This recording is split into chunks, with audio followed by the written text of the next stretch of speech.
The Honorable, the Judges of the United States Court of Appeals for the Fourth Circuit. Oyez, oyez, oyez. All persons having any manner or form of business before the Honorable, the United States Court of Appeals for the Fourth Circuit are admonished to draw nigh and give their attention, for the court is now sitting. God save the United States and this honorable court. You can all be seated. I don't normally sit in the middle chair, so I apologize in advance if I screw this up too badly. Hi, welcome to the Fourth Circuit. We're happy to see you all today. We have 3 cases to be argued. My understanding is that the first is number 2309, and that our first lawyer that we're hearing from, how do I pronounce your last name? Malahi. Malahi, okay. Yes. Mr. Malahi, we're happy to hear from you. Thank you, Your Honor. May it please the court, my name is Omar Malahi and I represent the appellants.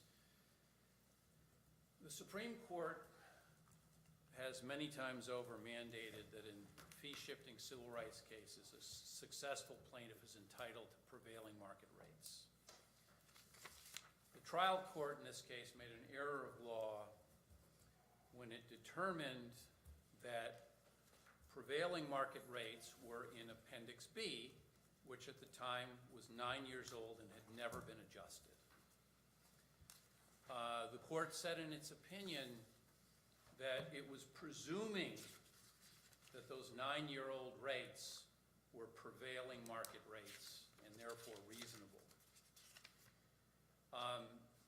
The court's error was to fail to perform a market rate analysis and to presume that Appendix B rates were market rates.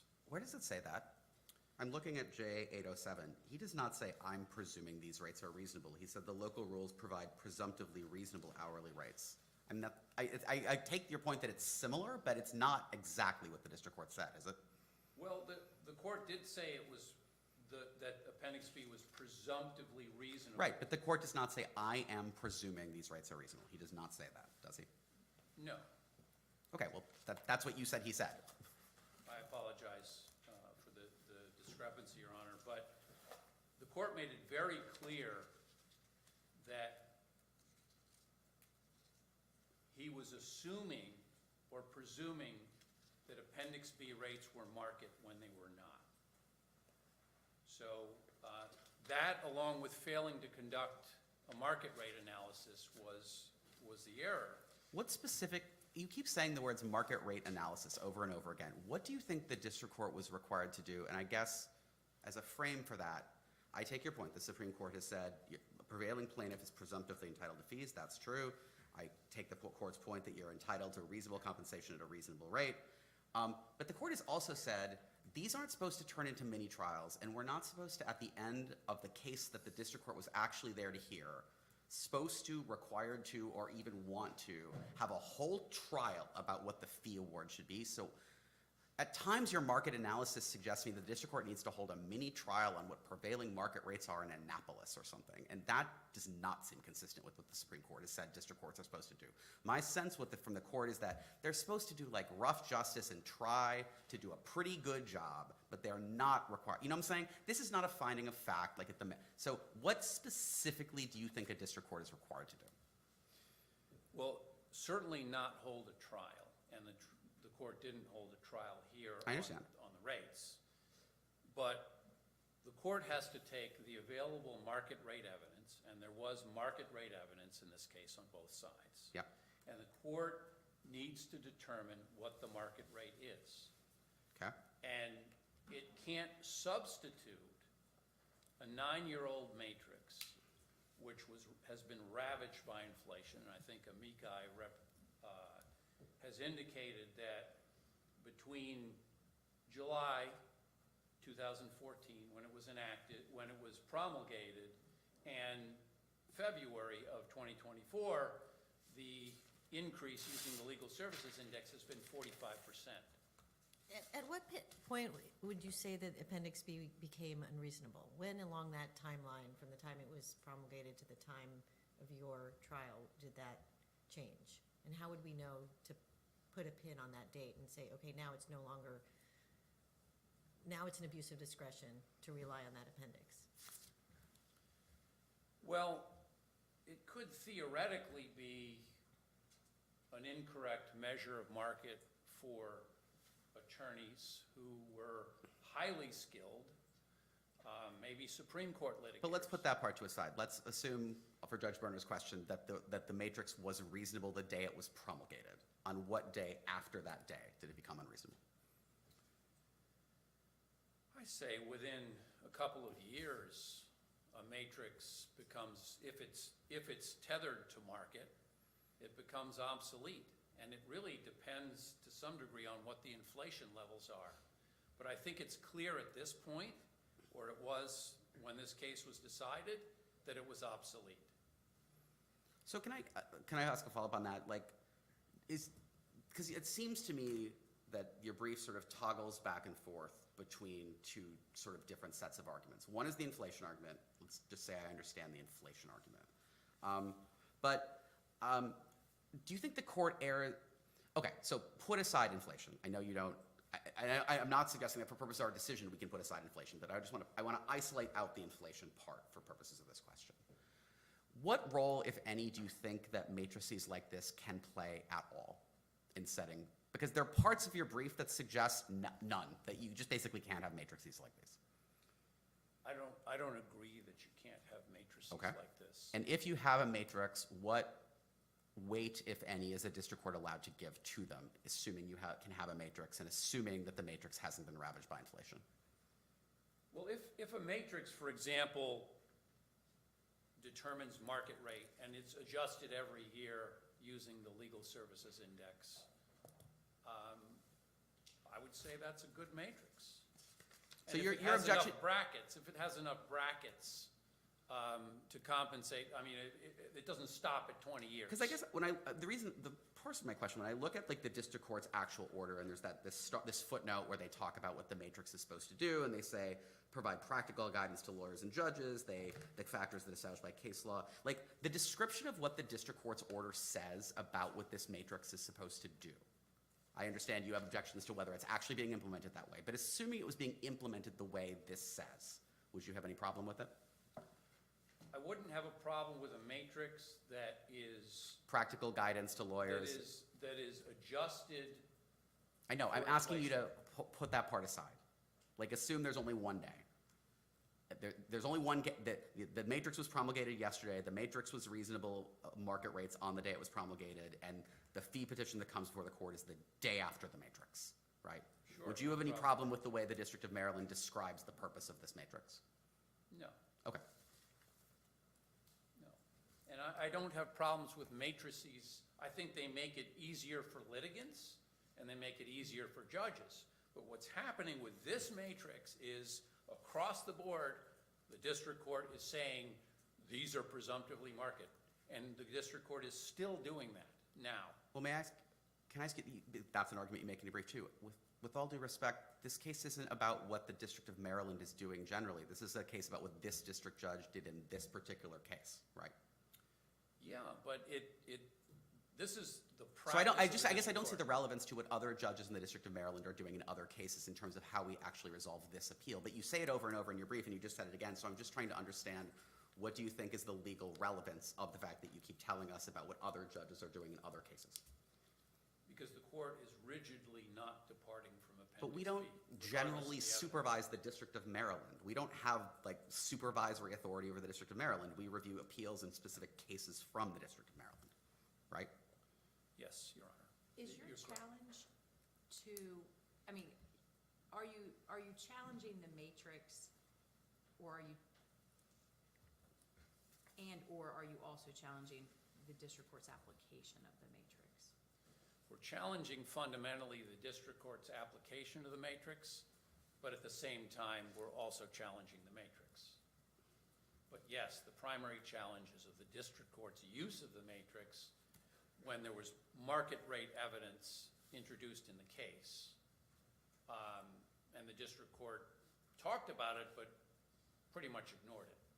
Amicus mentioned the way in which they understood the matrix to have been established, but there's no evidence in the record regarding how it was that the District of Maryland came to the specific numbers in this matrix, is there? No, and there's no record of that. So we go anecdotally by talking to people who were on the committee back then in 2013 when they came up with this matrix. And it was really, they really came up with it in 2013. And again, that's not in the record. Can I ask you the inflation-related question? So you submitted these numbers about how you'd adjust this matrix for inflation. And tell me if I'm wrong, but my sense is, assuming the district court had adjusted all the numbers for inflation in the way that you say it should have, aren't most, if not all, of the fees awarded in this case all within what the ranges would be, even if the matrix was adjusted for inflation? No. Well, certainly they could. Within the ranges, you wouldn't be at the top. You obviously, no one would be at the top of the range anymore. But if all the matrices were all the numbers were adjusted for inflation, isn't it the case that at least some of the fee awards in this case would still be within the adjusted for inflation ranges? Yeah, that's right. Doesn't that seem like a pretty bad fact for your argument to what specifically the district court did in this case? Well, when you look at the top rate, and I generally have been getting the top rate, it's way outside the market. Sure. But then the district court had some reasons to explain why the district court didn't think that necessarily this case warranted the top rate, because the district court said this was a relatively straightforward case that did not require a Cadillac legal representation. Right, but it also didn't require 9-year-old market rates either. But again, in my hypothetical, it adjusts the range for inflation and then says these are all within the inflation-adjusted ranges. Yes, but the top rates aren't. But the district court said this case doesn't merit that. The district court did in fact award the top rates, but the reason the district court gave for giving the top rates was because the top rates hadn't been adjusted for inflation. The district court didn't say, I've concluded these lawyers all deserve the top rates. In fact, he said kind of the opposite of that. Well, I don't think the court said that we wouldn't have deserved the top rates. Really? Doesn't he say this case was easy and straightforward and was not particularly complicated, and for all those reasons the rates should not be the top? Well, the court said that, right? yes. Okay, that's an explanation of why the top rates wouldn't be warranted if I adjusted them for inflation, it seems to me. Yeah, but we often qualify for the top rates, and the lawyers that got the top rates were 27 years of experience and 37 years of experience. So that doesn't make sense that the court wouldn't award the top rates and would just say, arbitrarily, we're going to give you the top rates to compensate for the fact that Appendix B hasn't been adjusted. And if you look at Newport News, for example, the court used 9-year-old rates and then added $50 an hour to the top rate, which was $200 an hour. And the Fourth Circuit said that was an abuse of discretion. So that is not doing a market rate analysis. And I ask that the court remand this case to the district court to do a proper market rate analysis with instructions that the district court cannot rely on Appendix B as a basis for the determining current market rates. Thank you, counsel. You'll have some time in rebuttal. Thank you, Your Honor. And we will hear from Mr. Pershing.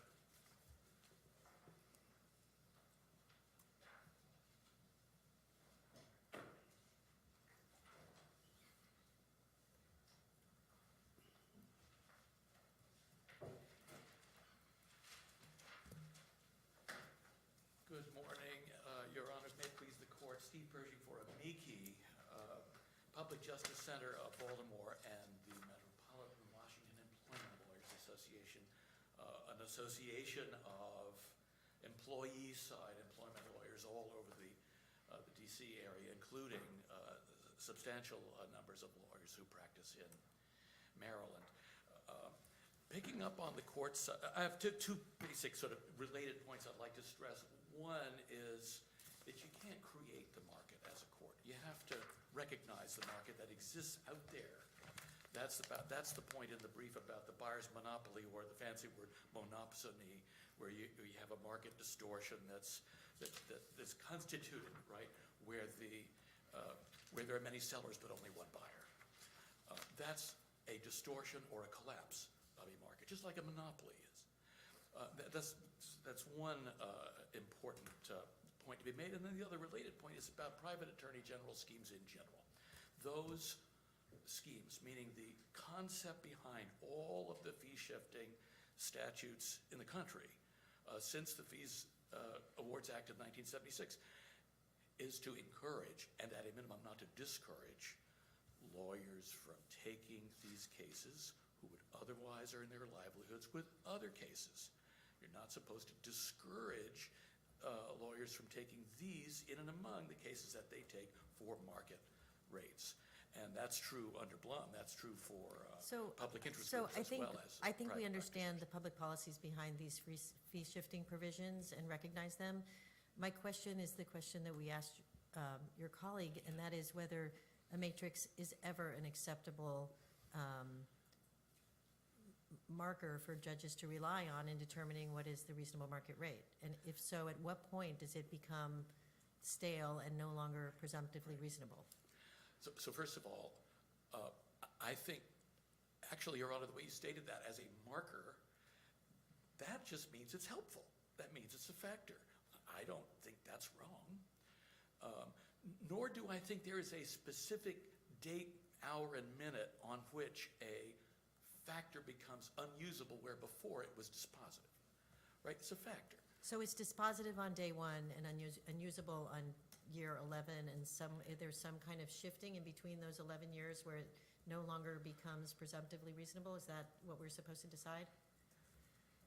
I would say that we're here long past the time when the divergence became unacceptable as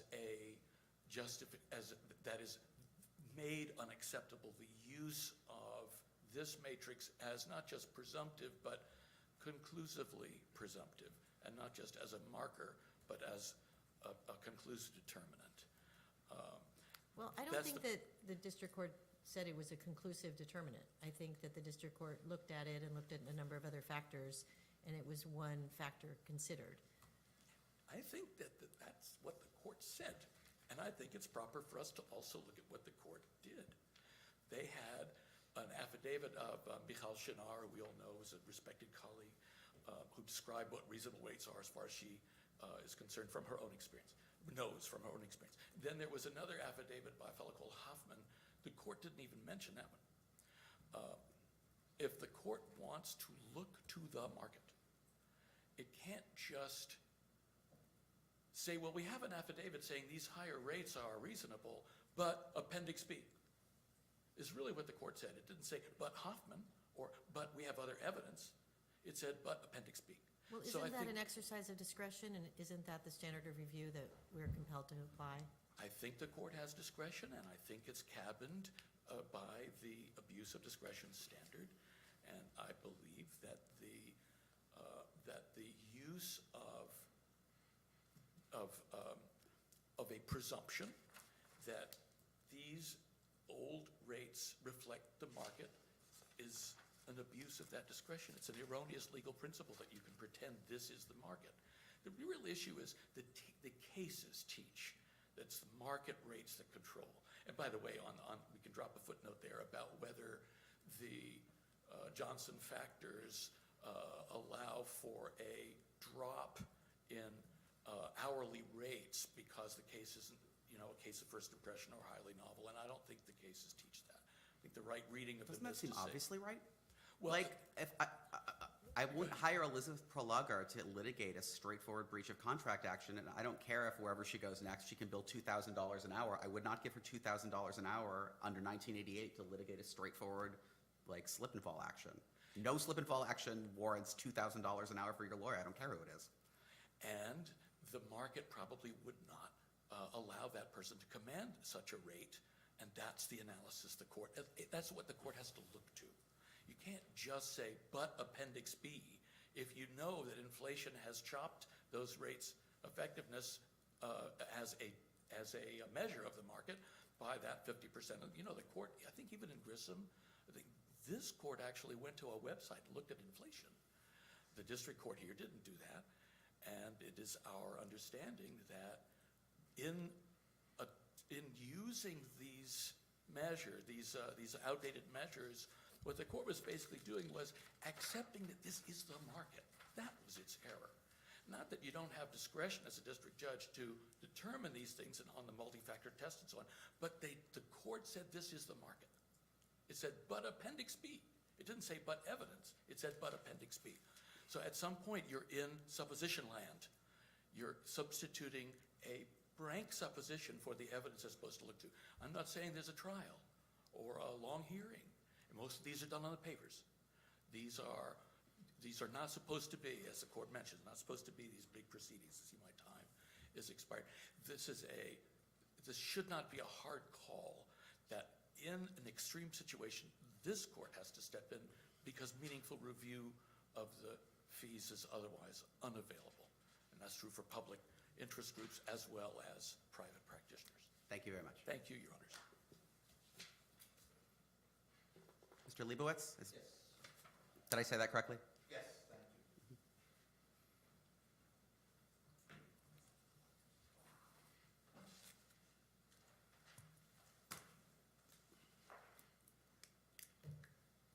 Good morning.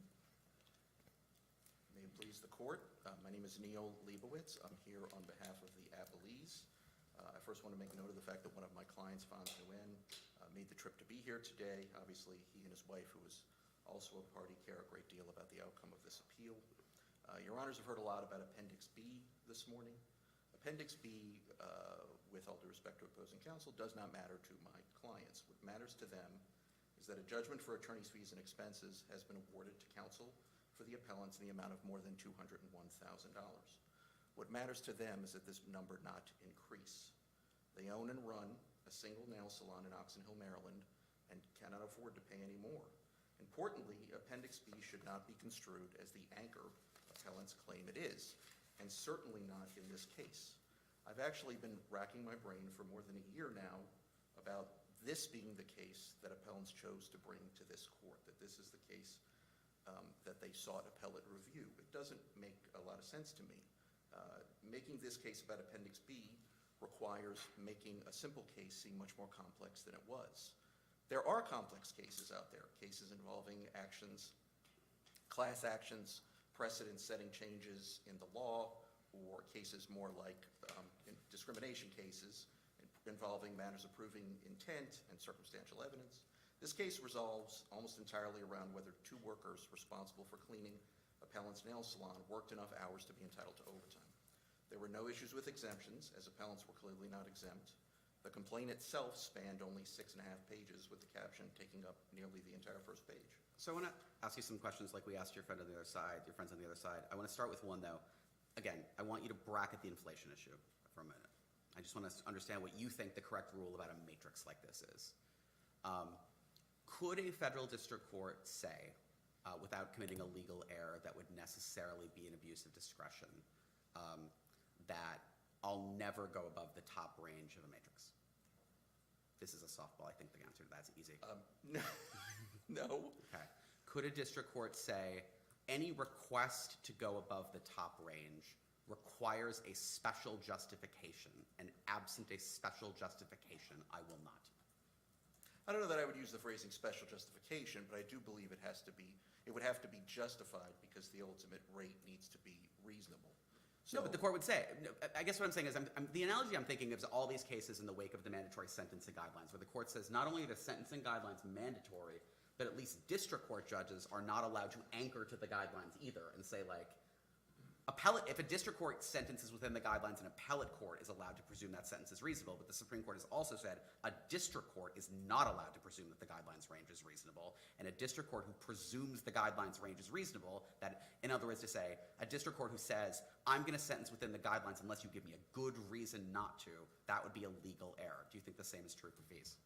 Well, I'm not the best person to ask that question because, unlike counsel, in the next two cases, I don't practice criminal law. So it's a little bit outside my area of expertise. But if the district court said that, maybe just treat that as the baseline for the question. If a district court said, look, unless you give me some really good reason, I will not sentence outside the range because I think the range is presumptively reasonable, and it's your burden to rebut the presumption of reasonableness of the range. Well, it's difficult to say. What I would say is I don't believe that's what happened here. I understand that. So I don't know in the hypothetical whether or not that would be the case. I don't believe Let me Judge phrase Swan it this did way. here. Assume that I believe that a district court who said that would be committing a legal error. Why is that? Okay, so let's talk about why that's not this case. So then, or another way to say it is, if I believe that it would be a legal error for the district court to do it, that does not, in your view, mean you lose this case, right?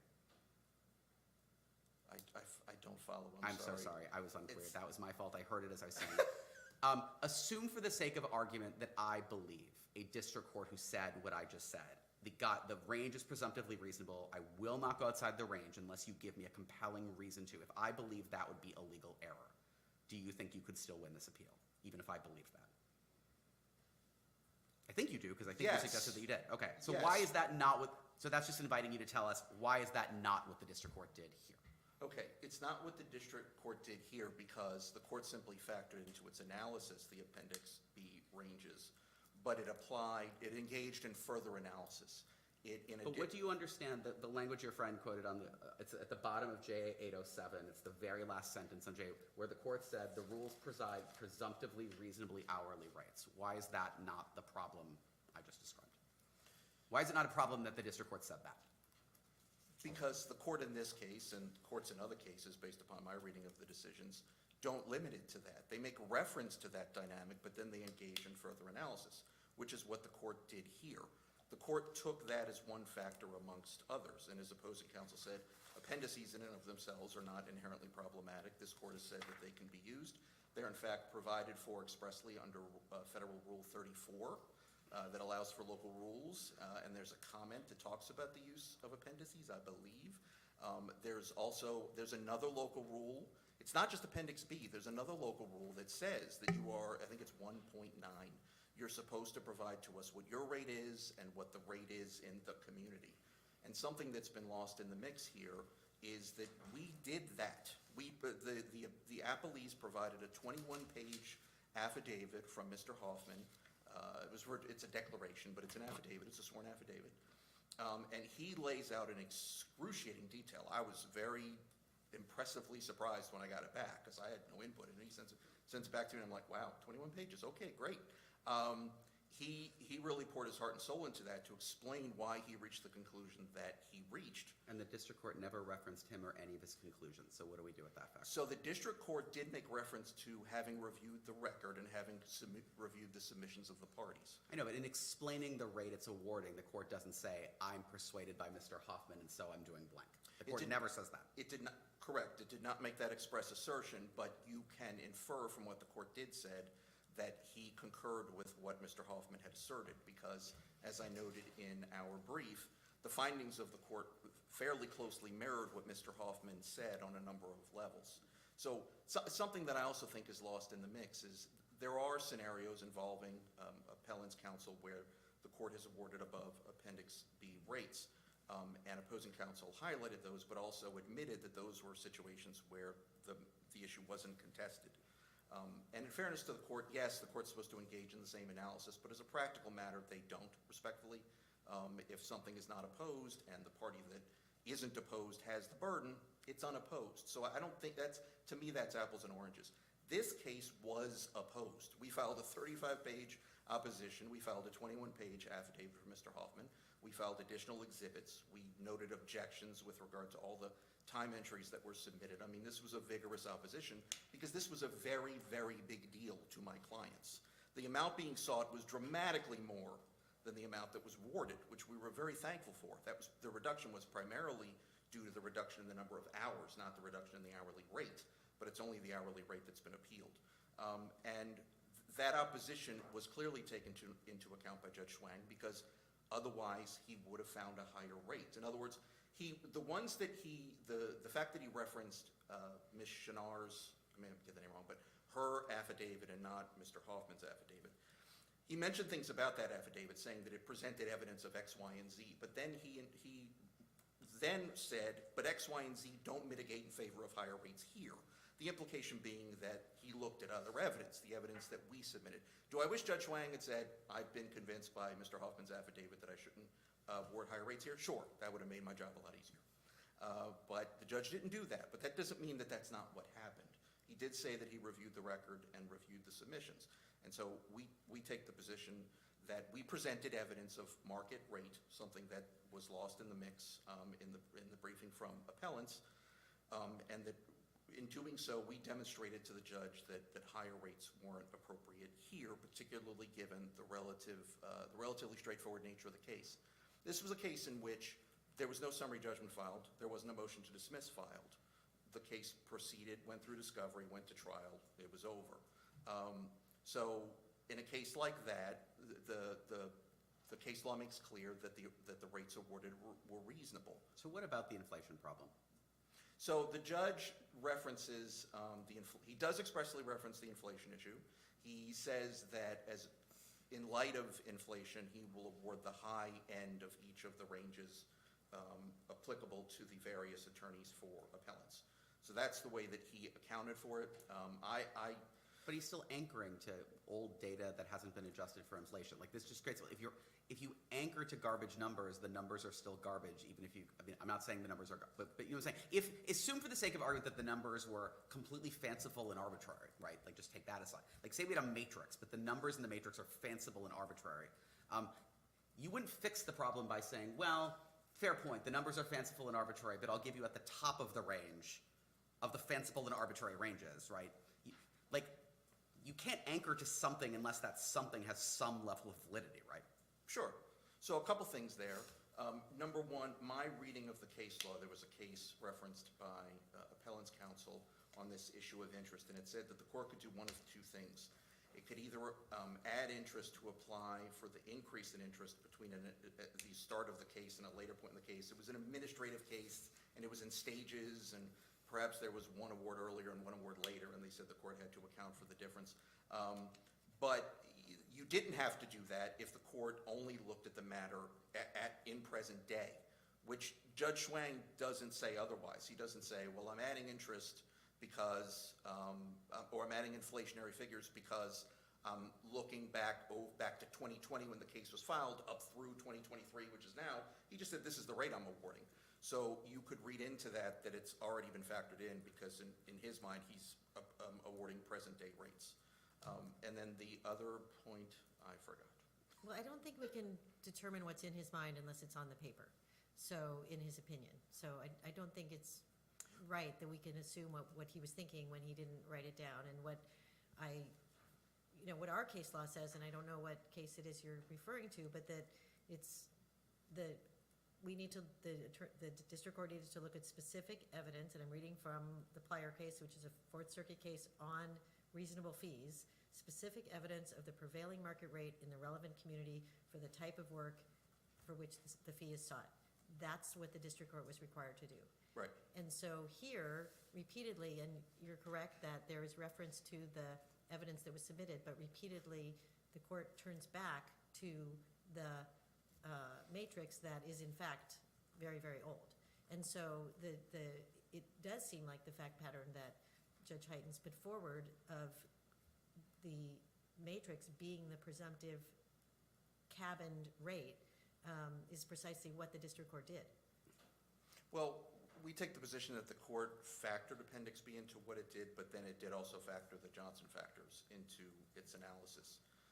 And we also point out that judge... Well, the court says under these circumstances meaning the consideration of the evidence, the court will not approve hourly rates above those contemplated by the local rules. So it seems to me what the court was requiring was for counsel for the plaintiffs to prove that there was some reason to go outside of the matrix, that the burden wasn't to show, which is what the case law says, specific evidence of prevailing market rates, but rather that the burden placed on the plaintiffs was to prove why the court should go outside of the top or outside of the matrix at all.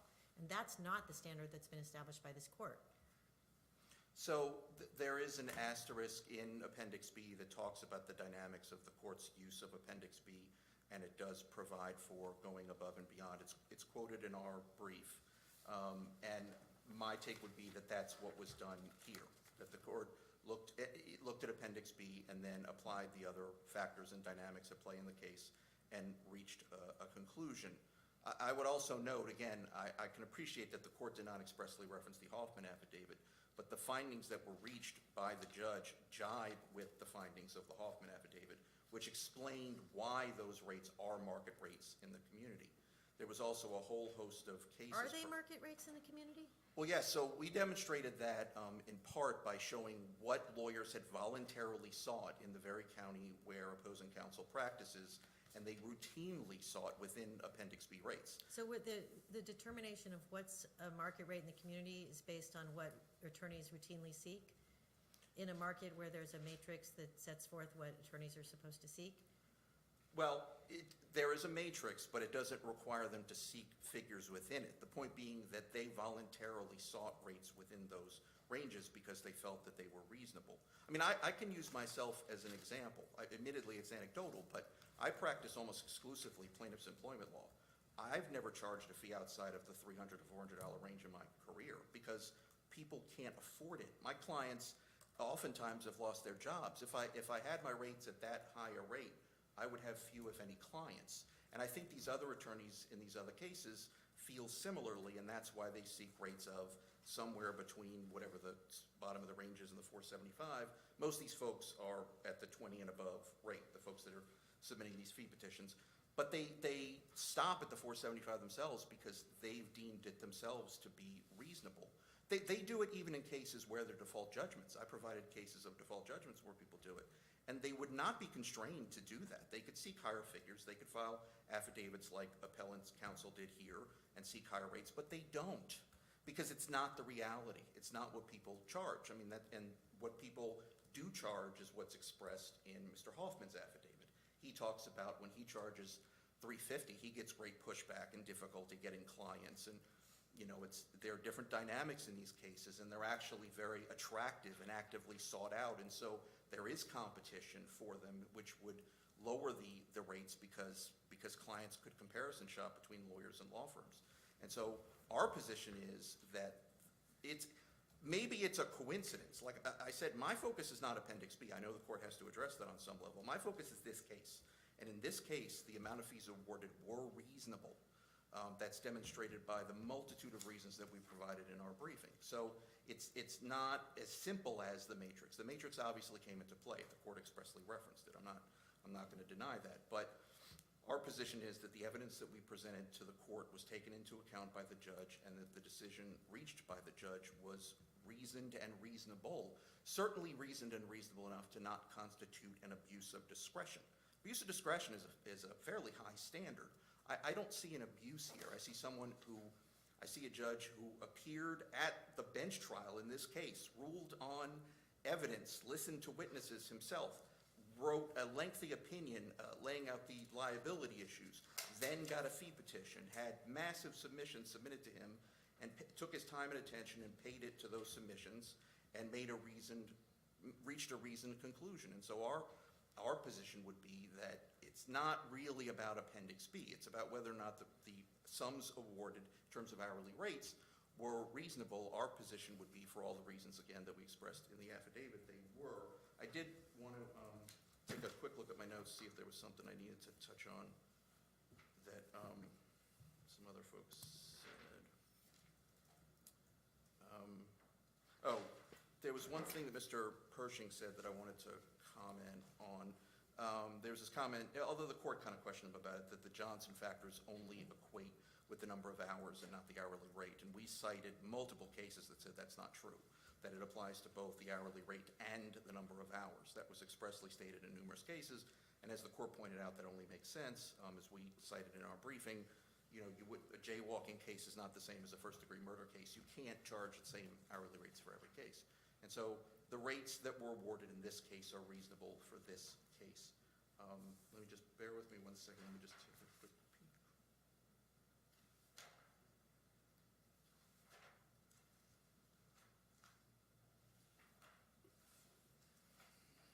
I think I pretty much covered the bases, but I have a couple minutes left if your honors have any questions. Thank you very much. Okay, thank you all.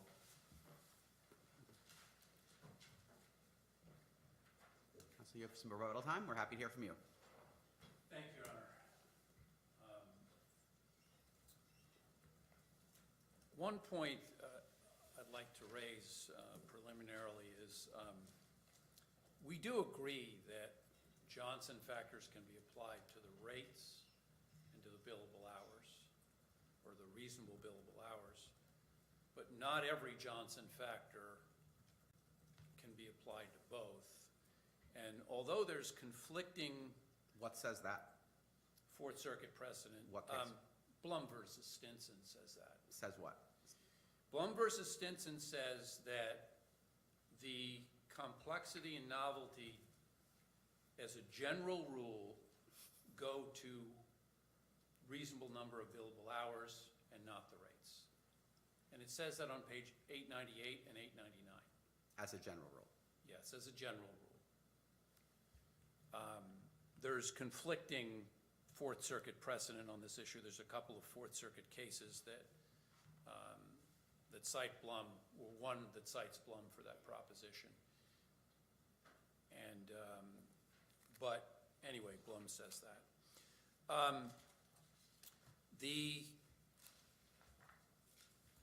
The counsel was suggesting in his argument that there are attorneys who seek lower rates, even in this court, but it's not voluntary if somebody seeks lower rates because they can't get any more because of Appendix B. And the court can't determine, can't set the market rate. It can't create the market. The market is the market, and it is something independent that the court has to make findings on. And finally, with regard to expectancy,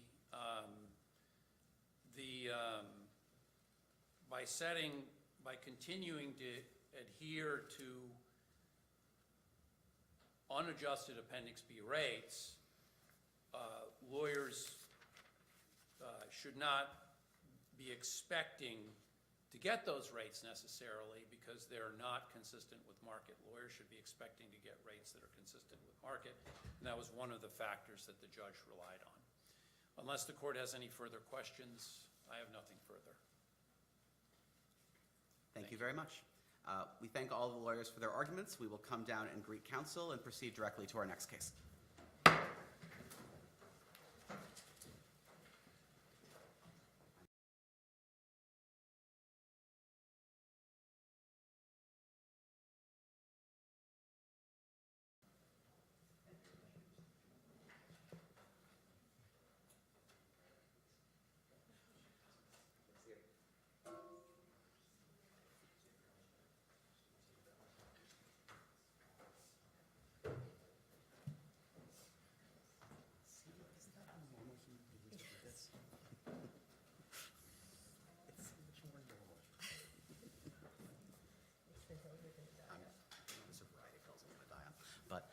Our next case of the day is Cower versus Warden, and the first person we will hear from, take a moment to get settled, it's not a rush, Mr. Collins. Good morning, Your Honor. Kevin Collins on behalf of Ms. Carr, as in Carr? Automobile, thank you for that clarification. Joined by my colleagues Cody Reeves and Elizabeth Hall in the first row. Without them, I wouldn't be here. This case presents an important question of constitutional significance. Did the government violate Raminder Carr's Sixth Amendment right to counsel when the government acquired her privileged communications during post-trial proceedings and then retried her using those communications? Weatherford versus Bursey is the Supreme Court decision that supplies the clearly established federal law for purposes of habeas relief in this case. Okay, so despite the fact that all kinds of Fourth Circuit decisions are all over your brief, do you now acknowledge that the Supreme Court has repeatedly said that circuit precedent is utterly irrelevant to the clearly established inquiry? I think... Would you like me to quote some Supreme Court cases that say we can't consider circuit precedent deciding what's clearly established federal law under EDPA? Well, I don't, I guess what I would rely on is the Supreme Court's case from last week, Andrew versus White, that said basically if there's something critical to a Supreme Court case holding. Yeah, they said something critical to a Supreme Court decision, not something critical to a previous 10th Circuit decision. No, but fair enough. But Weatherford versus Bursey recognized that the Sixth Amendment right to counsel includes the right to private privileged communications. And then Can I just get a clear answer on the question of, do you agree that we are not allowed to consider the Fourth Circuit's elaboration on what Weatherford means? I don't think it's binding. I think it can be persuasive. Would you like, I'm going to start quoting. The Supreme Court says, "We have repeatedly pointed out that circuit precedent does not constitute clearly established federal law." Carmen versus Quera, 2017, per curiam. Fair enough, Your Honor. I'll concede that, but the point is, in Weatherford... But the problem is, your brief asks us to apply a test that is only in previous Fourth Circuit decisions. I respectfully disagree, Your Honor. I think Weatherford versus Bursey sets forth a clear test on when the government intrudes on privileged communications and then retries or uses a subsequent proceeding, and they use those communications, does it violate the Sixth Amendment right to counsel? They relied on the fact that in Weatherford versus Bursey, there was no communication between the agent or the informant to the prosecutors. Here, it's just the opposite. The prosecutors in this case purposefully subpoenaed. What do I do about the words "if anything" in Weatherford? Weatherford doesn't even hold that would violate the Sixth Amendment. Weatherford says, if anything, it would violate the Sixth Amendment to do this, and then it says that's not what happened in Weatherford. Your Honor, I respectfully disagree. Weatherford The words "if anything" aren't in that quote? I'm sorry, Your Honor.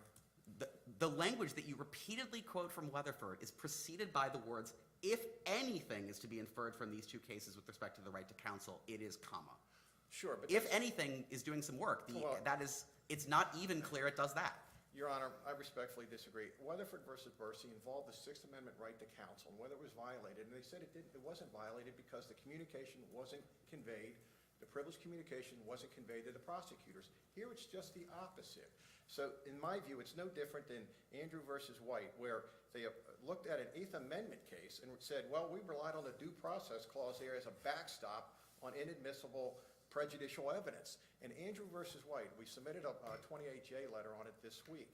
That supplies the rationale to apply Weatherford in this case. Why do we even need to get into Weatherford? The state appellate court assumed there's a Sixth Amendment violation, so that just leaves us with the question of the prejudice analysis to review. Isn't that right? Well, I think this habeas case, I think Weatherford applies, but I also think that this appeal turns on whether there was the prosecution's access to the defense file resulted in prejudice to Raminder Kaur or some benefit So to the let's state. talk about the prejudice. Okay, so there's 3 points of prejudice or benefit to the state because of their access. Number one, the Court of Special Appeals decision that's applicable and that we're discussing here made in a finding that there was no change in the trial theory or strategy between the two trials.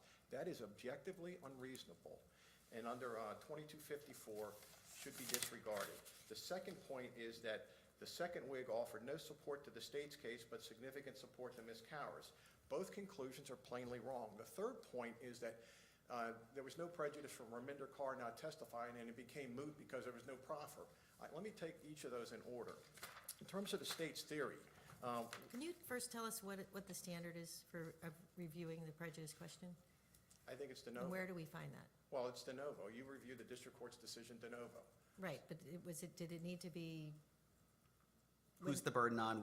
What's the formulation? What is the legal, before we can answer whether the prejudice inquiry is satisfied, what is the correct question for the prejudice analysis in your view? The correct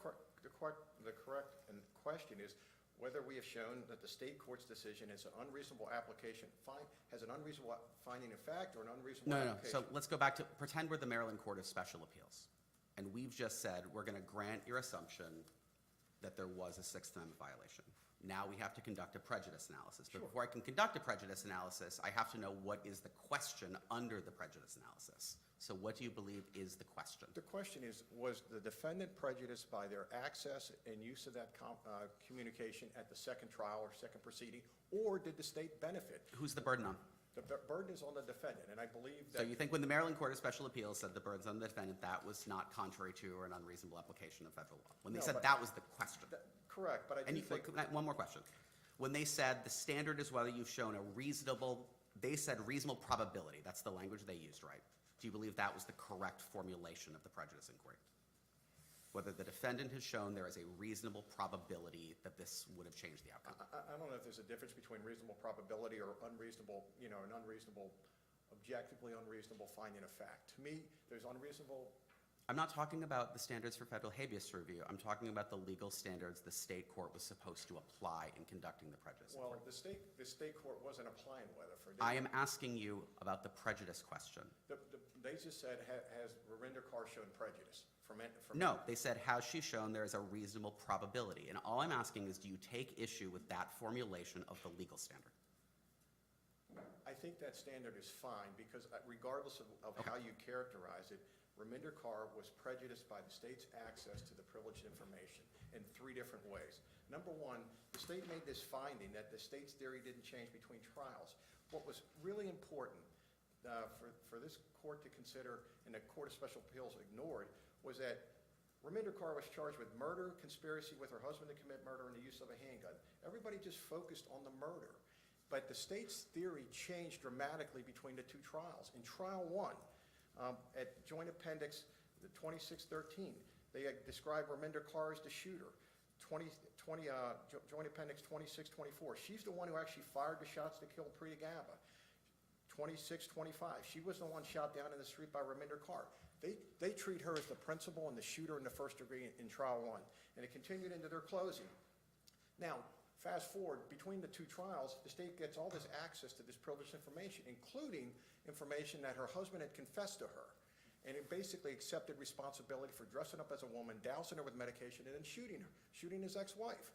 So the state, in case 2, then tries the case as basically an accomplice liability case against Raminder Kaur. And it's most clear when you look at what they said in their opening and closing. Joint Appendix 3016, this is the prosecutor, Mary Beth Ayers. And when I say throughout the trial you will see evidence that this isn't just one of them. This case is about both of them. The state then repeatedly weaves throughout the second trial this idea of the second wig from Performance Studios. They bring a separate witness from Performance Studios because they have access to the privileged information. They then weave this theme of two wigs, 2 jackets, 2 guns. Joint Appendix 3030 to 31 in the opening. Ladies and gentlemen, this is a murder planned and prepared by 2 people, made to happen by 2 people. It's not just one person. It may be Baldeo Tanaja's ex-wife. It may be his court case, but she's absolutely 100% invested in it. So throughout this second case, it's not about Raminder Kaur shooting. So the Court of Special Appeals finding that the case had the same exact trial theory is wrong, plainly wrong. So you're saying that if the prosecution did not have access to this information, then there's a reasonable probability that the outcome would have been different. Is that your argument? It is, Your Honor, very much so. And you have 3 reasons why it would have been different. Well, because number one of the points of prejudice is Raminder Kaur was intimidated from testifying in court. And that was because she stood for 2 days of cross-examination on the new trial. That's one point. The second point is this second wig that was very prominent in the second trial. 2 wigs, 2 jackets, 2 guns. That wouldn't have been part of the state's second case. And then the second case focused on accomplice liability, both in opening and closing. The Court of Special Appeals said that there was no change in theory. There was a dramatic change in theory. Can we go back to the proffer? So what the Court of Appeals said on the proffer, they said, there has been this is the Maryland Court of Appeals, Special Appeals at 4452 of the JA. They say there was, quote, no proffer of what Ms. Kaur's direct testimony would have been at the second trial, so her bald assertion was nothing more than an invitation to presume prejudice. Yeah, I think that's an objectively unreasonable fact. Ms. Kaur, as part of her motion for a new trial, and I see I'm in my rebuttal time, I think. Well, we're not going to cut you off, don't worry. Fair This enough. is an important case with a lot of issues. I thank you for raising, but I'm not going to cut you off. So Ms. Kaur, as part of her, number one, she filed an affidavit with her lawyer that talked about the testimony. Filed where and with whom? Pardon me? Filed that affidavit where and with whom? It was filed in the circuit court in the motion for new trial. Okay, but here's the problem.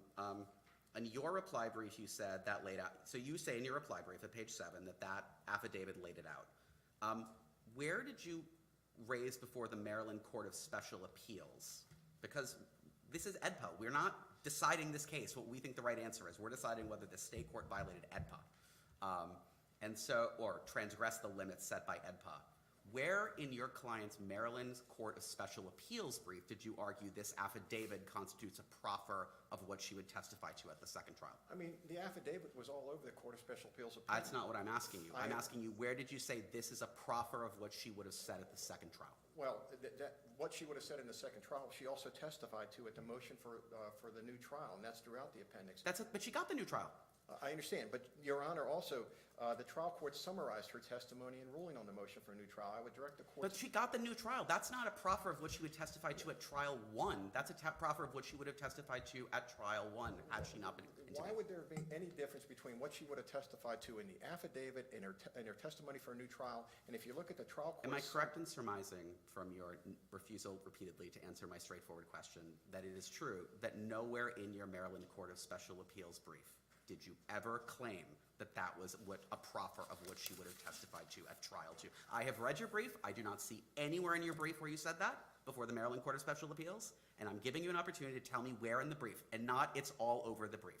No, Your Honor, you're right. There's not something called a proffer in the Court of Special Appeals brief, but what is replete throughout the record, her affidavit, her trial testimony, and I would direct, again, Your Honor's attention to Joint Appendix 1547 to 1549. It's the trial court's summary at the motion for a new trial as to what her testimony would have been. She's on record with an affidavit. She testified to it. The trial court summarizes it. And the idea that that wouldn't have helped at the second trial. I don't care what you told the circuit court. I told you what you told the Court of Special Appeals, whose decision we're deciding whether to defer to under AEDPA. I understand, Your Honor, but the Court of Special Appeals acknowledged the affidavit was there and basically ignored what her proffer would have been had it actually been made. I mean, she testified to it under oath for a course of a day and a half. Any event, Your Honor, I see I'm into my rebuttal. Can you address, the court deferred ruling until she decided to testify. And so you talk about this prejudice as far as she had to make some decision whether or not to testify, not knowing what the court's ruling would be on what would be permitted to come in as impeachment.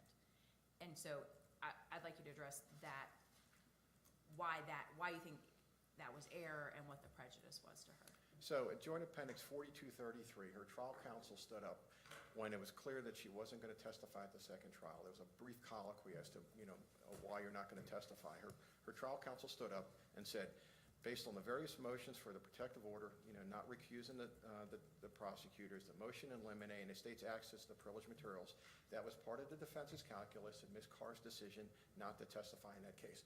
That remedial order was a prayer, and without knowing what the state was going to be able to ask her, she decided that she was not comfortable testifying. The idea of what she was going to testify to was replete throughout the record. I know there's no express proffer in the Court of Special Appeals, but it was in her affidavit, in the motion for a new trial testimony, and in the judge's summary of it. So Weatherford doesn't look at these remedial orders. Weatherford looks at, was there an invasion of the attorney-client privilege, and did the state benefit, or did the defendant, did she suffer any prejudice? Those two are sort of corollaries. Did the state benefit, or did she suffer prejudice? In this case, there's three basic problems with the state's access. Scared her off the stand. They got access to this second wig that they weaved throughout the course of their trial, and then they took into account what her likely testimony would have been, which was that her husband did the shooting, and that's why they shaped their trial testimony to be different from trial 2 from trial 1. So respectfully, I would ask the court to reverse the I have district a court's couple opinion. questions. Judge Bernard, do you have any questions? Go ahead. I have a question about remedy.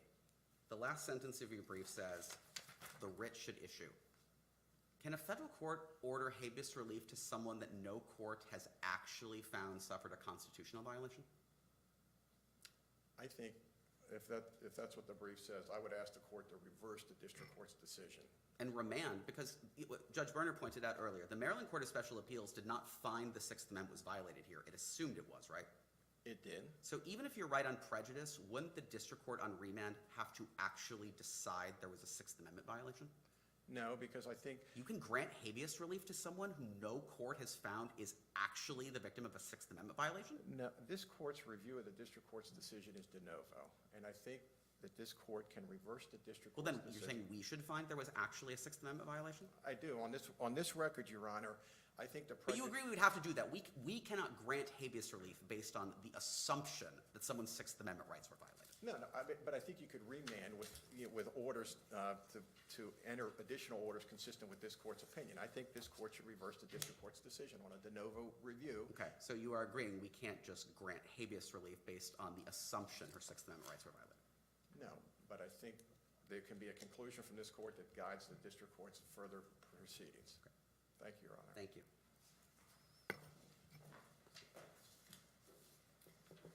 Mr. Welter, is that correct? That is correct, Your Honor.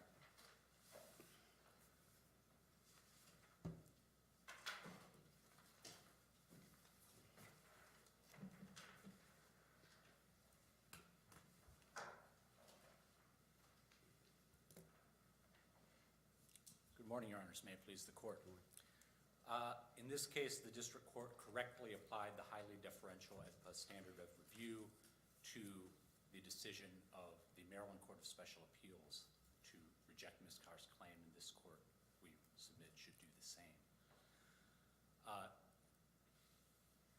As the court's conversation with my colleague has illuminated, I think, and as we submit in our brief, I think this really does come down to the question of prejudice, because that's the ground or the lack of prejudice on which the Court of Special Appeals ruling was based. The court otherwise made a series of arguendo assumptions in Ms. Carr's favor, but ultimately ruled that she bore the burden to prove prejudice resulting from any putative error in the trial court not disqualifying the prosecutors. And I hear my friend to concede now before this court that they're not challenging that the burden was on her. And then that upon its independent review of the record, she failed to meet that burden. And we submit that that ruling was not an unreasonable application of any clearly established federal law, nor was it an assessment of the record that was wrong beyond fair-minded disagreement. Well, let's go to the proffer point that I was talking about with your colleague. They say, correctly, that the affidavit was before the Maryland Court of Special Appeals. They say that it was before them, it was part of the record, it was referenced in the brief, it's even actually referenced in the Court of Appeals opinion, the Court of Special Appeals opinion. So how can they say there was no proffer when, as you know his argument, what is your response to the, it was in fact before them, so I don't know how the Maryland Court of Special Appeals concluded there was no proffer? Well, I certainly don't dispute that it was both before the circuit court and before the Court of Special Appeals. It was it was the filing of that affidavit with the motion for new trial that set the proceedings that led to the second trial in motion. But it certainly was not a proffer, and it was not presented to the court as a proffer of either what she intended to testify to at the second trial, at which her counsel, in fact, specifically disclaimed making a proffer expressly. And it also, nor was it a proffer, and I think this is perhaps even more critical, of in what way she was inhibited from testifying to those things by the state's access. She did, I want to go back to the point that I raised before, which is, how can she truly retain the right to testify without knowing in what way her previous testimony can be used against her? Yes, thank you, Your Honor, and I'm very glad to respond to that. So what the trial court reserved on was very narrow. Does it matter? I mean, there's a reservation, so she doesn't know. And so even if it's only on a small subset of topics, or does it matter? Well, I think it does, and let me explain why. If you look, and this is on pages 1570 to 1571 of the joint appendix, which is where the trial court makes its ruling, it says that the state is prohibited from making any use of any attorney-client communication between the defendant and her attorney, as well as making any use of the affidavit. That's the one that was submitted with the motion for new trial that was filed in this case. This would include any testimony relating to any attorney-client communication that the defendant or her attorney produced at the hearing. What the court is reserving on, and it would be, I'm now quoting again, only for impeachment purposes, if at all, is the testimony of any other witness or the testimony that the defendant may have given unrelated to any attorney-client communication. So the only thing that the court reserved on the possibility of the state using for impeachment was matter that was outside the attorney-client privilege. So the whole issue of the state was not allowed to use her privileged matter at all. Can I just ask on the, do you have a follow-up? With all respect to the state trial court judge, what in the world does it mean to tell someone you can't use things that you know? I don't even understand how that works. There's lots of topics I know lots of things about, and you say, don't use that. It's like, I don't know what that means. I mean, I guess what it clearly means is, dear God, don't reference it. Don't, like, I was reading your affidavit the other day, and I quoted it when it said this, but, like, how can a human being who knows things not use those things when they're doing something that's directly related to the thing they're being told to not use them in? Well, What does that even mean? I mean, I think that is something that it's probably very difficult for lay jurors to do. I think it's something that It would be impossible for me to do. As a judge, I think almost certainly. Ignore everything you know and try this case as if you don't know what, for example, take the affidavit. Here's this affidavit that basically says, like, what the defendant's account is going to be. When you're preparing to cross-examine the defendant, don't make any use of that, including don't anticipate that these are the things she's probably going to say on the stand because she's already told someone that these are the things she would have been saying on the stand. And don't think about lines of cross-examination if she says those things. Well, what And don't go looking for evidence that would conflict with the things that I think she might say on the stand.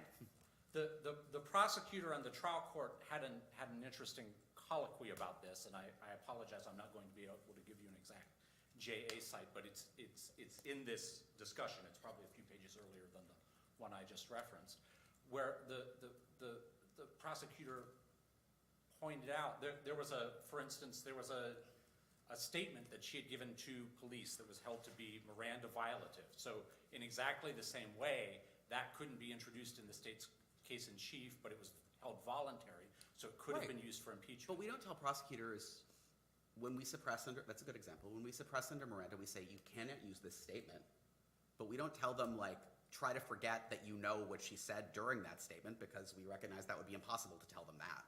We just say, like, you can't use the statement. The statement's not usable. But that doesn't mean try to forget about it and don't make use of it. And, you know, although there was an un-Mirandized interrogation where the defendant said his alibi is X, I don't think we tell the prosecutors you can't go look and see if that alibi is true or not because he's probably, if he takes the stand, going to assert that alibi again. We don't tell them that because it's probably impossible to tell them that as, like, the way that human beings work, right? I just don't know what "don't use it" means. I mean, I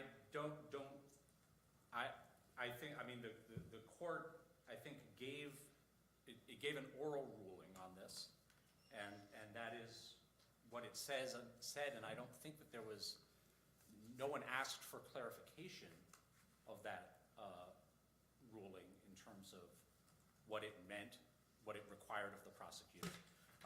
And there was then a subsequent ruling where the court went one better than what defense requested and said the trial prosecutor was not even able to refer to even a redacted transcript of what Yeah, no, I get that. You can't use it. You can't, so for example, you can't introduce it in evidence during your case in chief. Broadly speaking, I guess if she gets on the stand, you can't say, isn't it true you previously told someone else X, right? You can't do that. But that's not, that's saying you can't introduce it, not the prosecutors can't use it. That's the part that's just perplexing me about it. I don't even know what that means. Well, I guess other than to cross-examine the defendant with it or put something into Or evidence. to I don't- anticipate likely defenses at trial and formulate your state's case to anticipatorily rebut which you think are likely to be defenses at trial. Or to change the state's case altogether. And actually, that gets to my question about your colleague's three different ways in which he states his client was prejudiced. My question is whether we should be looking at those three different ways in isolation to determine prejudice, or whether we look at them cumulatively. In other words, he says she was prejudiced because she couldn't get on the stand. She was prejudiced because there was a new prosecution theory after knowing the evidence from the first trial. She was prejudiced because, I think the third reason was because of the use of the wigs and the accomplice liability theory. I think 2 and 3 probably collapsed to be 1, but in any event, my question is whether we are to look at all of those together and determine whether the defendant was prejudiced by allowing the prosecutors to stay on for the second trial because of that together, or do we look at the theories in isolation? Because I'm not sure any one theory would be necessarily enough, but I think together they may well be enough. Well, I think in the first instance, the question is, how should the state appellate court have viewed that? And would it have been a violation of a misapplication of clearly established federal law for the state appellate court to review it in a way other than it did? Well, this court assumed that there was a clearly established law, and so just speaking on the prejudice issue, Yes. that's my question. Do we look in isolation at each of the things that the prosecution presumably did differently, or do we look at them as a whole?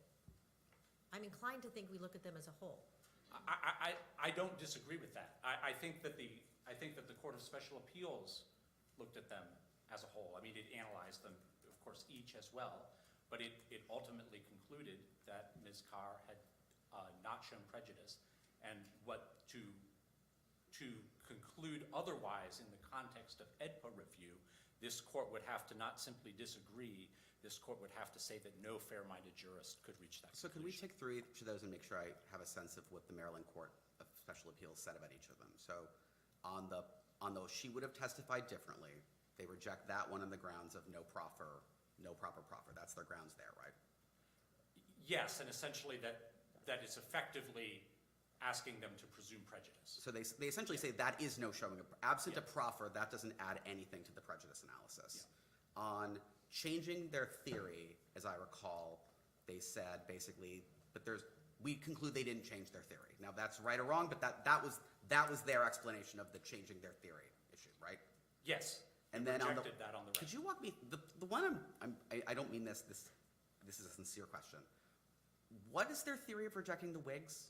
That was the one that was less clear to me. Like, on what basis did the Maryland Court of Special Appeals conclude the wigs issue was not a prejudice problem? So the basis on which the Court of Special Appeals concluded that the wigs were not a prejudice problem was that, in fact, Ms. Carr used the introduction of the second wig, and in fact, not she personally, her defense, was the source of much of the evidence about the second wig and used it to advance her theory of the case, which was that not she, but Mr. Taneja was the shooter, her husband, and then also that she was unawares of all of this. But of course, to clear that hurdle, she has to first generate a reasonable doubt that she is the shooter.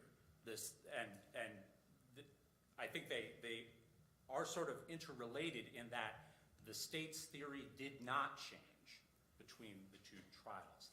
If you look at JA 4258, which is the start of the prosecutor's closing argument in the second trial, if you look at JA 4384, which is the rebuttal close, the state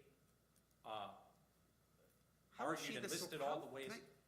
How is she the source of the wig when unless Maryland procedure is radically different than I understand it to be, The first thing that happens at a criminal trial is the prosecution opens, right? Didn't the prosecution bring up the wigs thing during its opening statement? So how can you say she's the one who introduced the second wig issue? The government in its opening statement referenced the two wigs, right? Oh, yes, I don't disagree with that. So it's not accurate to say that she's the one who injected the two wigs thing into the second trial. The government injected the two wigs thing into the second trial, right? Well, I agree. The first time the jury heard the words two wigs was from the government, right? That is correct, Okay. yes. What I'm referring to, if you look, and this is beginning at page 3875 of the joint appendix, which is the testimony about the wig from Mr. Tubbs, who's the employee of the performance studio store where it was purchased. And it is, in fact, it comes out that the defense investigator met with him. They managed to obtain another wig like that because the actual second wig was not found, but they got an exemplar that's introduced through him, and that was provided by the defense. They went through his receipts to find the receipt for the purchase of the second wig, or what they alleged to be. The state actually fought them on introduction of that, and the reason that they introduced that receipt was to show that the second wig was purchased, or what the wig that was purchased on this second receipt was also purchased with prosthetic disguise and makeup. The purpose of all of this was to establish what was the defendant's theory of the case. So it sounds like she was making, or counsel was making the best of a bad situation. That the evidence of the second wig was introduced, they needed to defend the case, and so they figured out a theory that would be the best possible theory to defend the case. But that doesn't say she was the one, or her counsel was the one introducing the second wig. And the second wig was clearly relied on by the prosecution in the case. I mean, it's all over the closing argument. That's what the wigs. Why are there two wigs in the car? Ladies and gentlemen, why are there two wigs? Over and over again. There were two guns, two wigs, two jackets. One wig is missing. That was a change in the theory. I don't know that it was a change in the theory. It was a change in the argument. I Fair, will change in acknowledge the that. argument. But how else did you, I mean, the issue is, it seems like by the second trial, it's clear that really what you need to do is tie her to the crime. And this second wig, two guns, I mean, that's very strong evidence. You know, that's what you're pointing to say, this is how you know she was involved. And you didn't have that in the first trial. I mean, I think that's the real concern, is how do you link her into it? Well, the state's theory to link her into it at the first trial, as at the second trial, was always that she was the shooter at both trials. And then as a backup, but even if you conclude that he was the shooter, she's an accomplice. But first and foremost, that she was the shooter. And of course, the defendant, I mean, the wig presents an interesting choice for the defendant, because they have to establish reasonable doubt that she's the shooter. If she's the shooter, that's the ball game. And so they're establishing that, and the wig evidence helps them establish that Mr. Taneja is the shooter. Now, they also need there to be reasonable doubt that she's an accomplice, and there was ample evidence to show her accomplice liability. There was ample evidence to show that she was the shooter. Fundamentally, we would submit that the Court of Special Appeals of Maryland looked at this. It compared the records of the two trials, and it came to the conclusion that that there was not a reasonable possibility of prejudice to Ms. Carr. But I guess on the wigs thing, I'm still sort of struggling to see why they concluded that, because, okay, so let me give you the formulation of the argument that I think they make, or that I think is the strongest formulation of the argument, which is to say, they said the second wig has no impact on the second trial. Okay, but every single eyewitness, as I understand it in this case, identifies the shooter as a woman. Now that's really bad if I'm representing Ms. Carr, because she's a woman, and because the other person, sort of the elephant in the room, I mean, her whole theory, the other elephant in the room, is that the other person who's certainly involved in this crime is not a woman. And so the fact that all the witnesses identify the shooter as a woman is a real problem for the defense. And so with just one wig, though, if I'm defense counsel, I could say, oh, sorry, that's easy. People don't want to get caught, so her husband disguised himself as a woman. Like, whether that's plausible or not, I don't know, but like, you can try to do that if you're the state. The problem is 2 wigs makes that harder, though, right? Because 2 wigs, 2 guns. So why, in your view, is that not a prejudice problem, and how do you conclude that it isn't? Well, because. It takes away what would others be an available argument. I can answer the question of why all the witnesses identified the shooter as a woman, because my hypothesis is that my husband was wearing a wig, and it was happening fast, and the witnesses just saw shooting, and that's really traumatic, and so they could have mistaken a man wearing a wig for a woman. I see that my time's about to Please, expire. Of course, I'm going to answer, if I may afterwards, I would like to make one additional point. Sure. But, Absolutely. I don't dispute that the prosecutor, it has a nice cadence to it: 2 guns, 2 wigs, 2 jackets. But the addition of the evidence about this particular wig, the particular missing second wig, including the purchase of it from the Performance Studio store with a prosthetic and with makeup, significantly helped Ms. Carr's case to show that Tanisha was the shooter, which was a critical aspect of her defense. And so the Court of Special Appeals. How did it help? I'm sorry, I maybe just not. How did that help her defense, in your view? Because if she's the shooter, and every eyewitness says that the shooter's a woman. Right. If she's the shooter, she's guilty. No, I'm sorry, I get that. How does this stuff that you just listed help her defense, in your view? Because they. What does it let her argue that she could not otherwise argue? So the defense established through Mr. Tubbs's testimony that this particular wig was a kind of wig to be worn by a man. They established, they would submit that it was purchased along with a prosthetic and makeup, and that supports their theory that instead the shooter was Mr. Tanisha, disguising himself as a woman. Then, of course, they've still got the problem that they need to generate reasonable doubt of accomplice liability. And just, I think the last question on this topic, and because at the first trial there was evidence of a wig. It's just the difference of the first. So, and the idea is that the second wig that's only mentioned at the second trial, that is a type of wig that can only be worn by a man, or was the type of wig that was mentioned at the first trial also a type of wig that could legitimately be worn by a man? No, there wasn't even that much testimony even about the first wig at the first trial to describe it. It was apparently purchased at a CVS. It's a separate purchase, but there was a lot of testimony I should say a lot, but there was testimony specifically about that the second wig was intended to be worn by a man. So it's a Halloween costume that says can be worn by a man? Isn't that? I think it's a little bit unclear, but as I read the transcript, there's like a packaging photo of it being worn by a man, and Mr. Tubbs describes it as popular for people who want to do like an Ozzy Osbourne costume. So that maybe gives you an idea of what the wig looked like.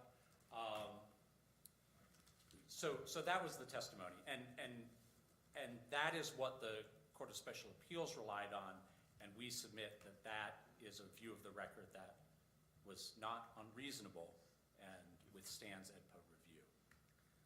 You said you had a point you wanted to wrap up on? I did. Go ahead. Thank you. I thank you for that.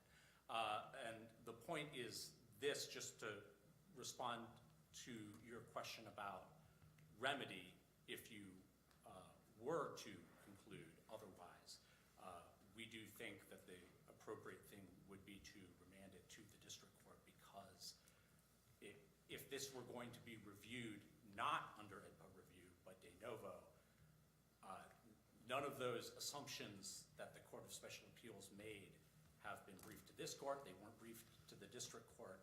They need to be resolved. Many of them are contested. So, Thank you. I thank you. Okay, Mr. Collins, you have some rebuttal time? I'll be brief, Your Honor. You've got 5 minutes. Or pending questions. You've got at least 5 minutes, no fewer than 5 minutes. Thank you, Your Honor. So, a couple things. Weatherford talks about whether there was any tainted evidence from use of the intrusion. And so, it's not about whether it was a reasonable interpretation. The state changed its theory of the case. Trial one, she was... Wait, so you're now arguing that the state court's formulation of the prejudice inquiry was itself contrary to a clearly established federal law? Is that, I don't understand why you're putting Weatherford Well, I unless think you're the state arguing. court's the point is, there was argument from my colleague talking about, well, that was a reasonable interpretation of the evidence. Weatherford says, did they actually benefit, did the government benefit by getting access to this information? Did they change anything about their case? They changed the theory of the case. And this idea about 2 wigs, 2 guns, 2 jackets, that was the theme. That wasn't introduced by us. That was the theme of the second case, because what the state was concerned about was between trial 1 and trial 2, they got access to this entire defense file where it said there was tremendous evidence that her husband was the shooter and that she was going to testify. Now, she was scared into not testifying, so that's why there's a slight difference between opening and closing in the second trial. Nevertheless, they leaned in on accomplice liability and a conspiracy. So all this idea about, well, the wig helped Raminder Kaur. It helped her maybe not being a principal in the first degree, but it said nothing about the conspiracy or accomplice liability, and that's what the government leaned into on the second trial. Again, Weatherford talks about whether there was purposeful intrusion. The state's attorney's office here, interestingly, hasn't been mentioned, and it wasn't mentioned in the court below. The court below mentioned footnote 13. There were several options to appoint other prosecutors. Joint Appendix 2522 is part of the state's opposition to the protective order, asking for a new trial team. The state's attorney's office has a separate unit within that office that does ineffective assistance of counsel claims. So these prosecutors in the state had these same trial lawyers. They have colleagues in that office that try these ineffective assistance of counsel claims. No, they went forward, so it was purposeful intrusion, and then the question just becomes, did they benefit by access to this privileged information, or did Raminder Kaur suffer any detriment? That's what Weatherford says. It doesn't get into whether that's a reasonable explanation. They benefited. So I ask one more time. Are you saying the Maryland Court of Special Appeals formulation of the prejudice inquiry was contrary to a clearly established federal law? I think it was, Your Honor, and I don't know if my answer's the same. Your questions are difficult, and I'm trying to be honest. So most of the Court of Special Appeals opinion had to do with whether there was presumed prejudice from this access, and that's what most of the Court of Special Appeals opinion was about. Based on various cases from all over, should they presume prejudice based on this access? I'm saying you don't have to presume it. It exists. It exists because they changed their theory. Carr didn't testify, and the government is the one that introduced the second wig. 2 wigs, 2 guns, 2 jackets. And so, the government... So, can you answer the question that I asked your colleague? When I look at the Court of Special Appeals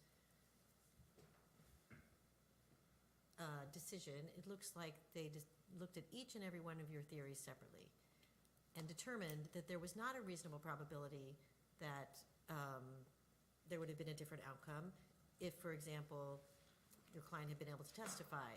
And then the next step, is there a reasonable probability if, for example, the second wig hadn't been introduced?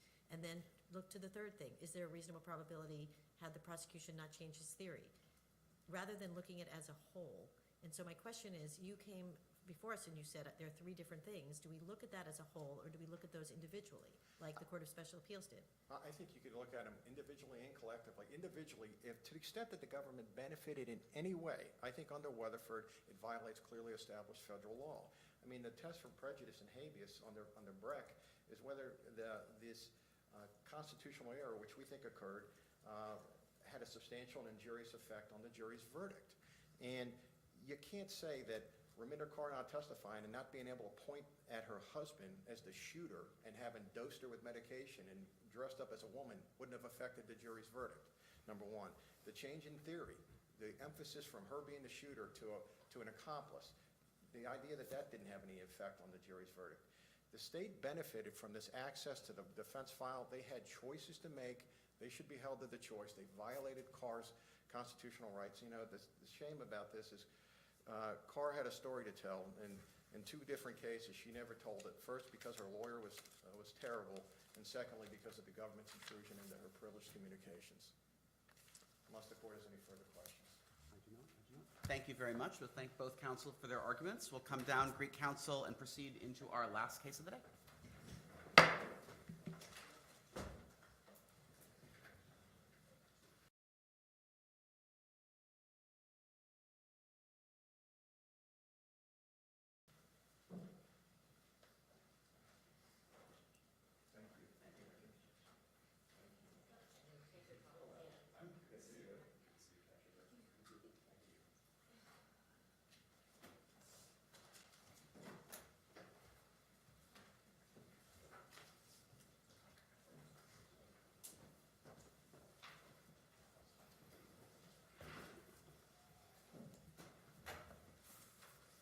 All right, we'll give everyone a moment to get settled, but our last case is United States versus McCrae. And I believe Mr. Lang is the first person we'll hear from. Thank you, Your Honor. Excuse me. May it please the court, Louis Lang for the appellant, Frederick McCrae. Your Honors, this court should vacate Mr. McCrae's 30-year sentence they received in the district court and remand the case to the district court for resentencing because the district court committed a serious procedural error when it failed to acknowledge, recognize, comment upon, and apparently consider the non-frivolous mitigation argument that Mr. McCrae made in both his sentencing memorandum and motion for a variance, as well as the actual sentencing hearing, that he should not be sentenced as a career offender under the federal sentencing guidelines. Mr. McCrae pled guilty to all of the, without the benefit of a plea agreement, to all of the charges that were leveled against him in the indictment, with the exception of one phone count. The PSR came back and calculated his sentencing guidelines at a level 39 total offense level and a criminal history category of 6.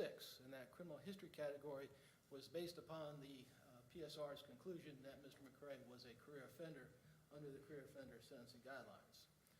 Before Mr. McCrae was sentenced, his trial defense counsel submitted a motion for a variance and a sentencing memorandum in which, among other mitigating arguments that the trial defense counsel made, he argued that Mr. McCrae should not be sentenced, or the court should not sentence him under the career offender guidelines because of various reasons, including that the career offender guidelines render very extreme sentences. Mr. McCrae would be subject to that extreme sentence, which he calculated at that point at 360 months or 30 years, which really at that point before the sentencing hearing itself was 420 months.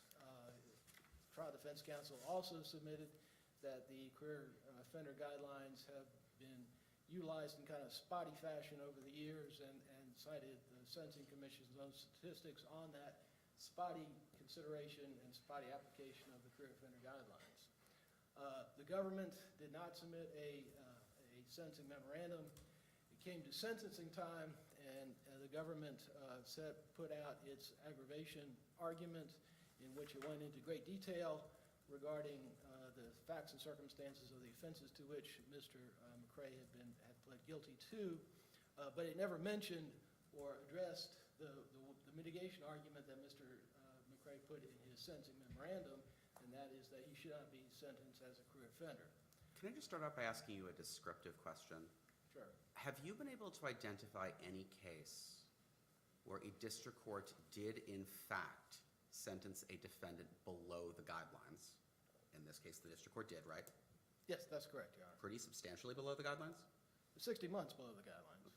So 5 years below the guidelines? 5 years below the guidelines. Have you identified any case where a court vacated as procedurally unreasonable a below-guideline sentence on the grounds that the court failed to address an argument for going even further below the guidelines. Now, I'm not saying that controls, but I just, my reaction, when you read the cases, they all say like a non-frivolous argument for going below the guidelines. And in all the cases I can find, the court ended up sentencing within the guidelines. I haven't been able to find a single case where we vacated as procedurally unreasonable a below-guideline sentence on the grounds the court didn't address an argument or yet another argument for a below-guideline sentence. Well, not quite on point, Your Honor, but United States versus Carr, which was a government appeal, where I think the sentencing guidelines were 50 months or so, and the district court, and there was an objection in Carr to the application of a particular sentencing guideline. The court overruled that objection, and then went on and asked for argument on a below-guideline sentence, and gave a below-guideline sentence, went actually far below the guidelines, and gave a 5-year probationary sentence. And the government appealed on that basis and said, district court, you didn't explain why you did that. And I think that's an important point to make, because when we're talking about procedural error. I'm sorry. I need you to give me the facts of that case again. The government is arguing for going above the guidelines in that case? The government was arguing for a guideline sentence. Okay. And the court gave a below-guideline sentence. That's and the correct. government's argument is you didn't explain why you gave a below-guideline sentence. That's exactly what this court said. How is that analogous to the question I'm at? It just seems weird, because I read those cases and they all say things like, and it makes sense, like, you have a human being before you who you're deciding how long he or she is going to be deprived of their liberty.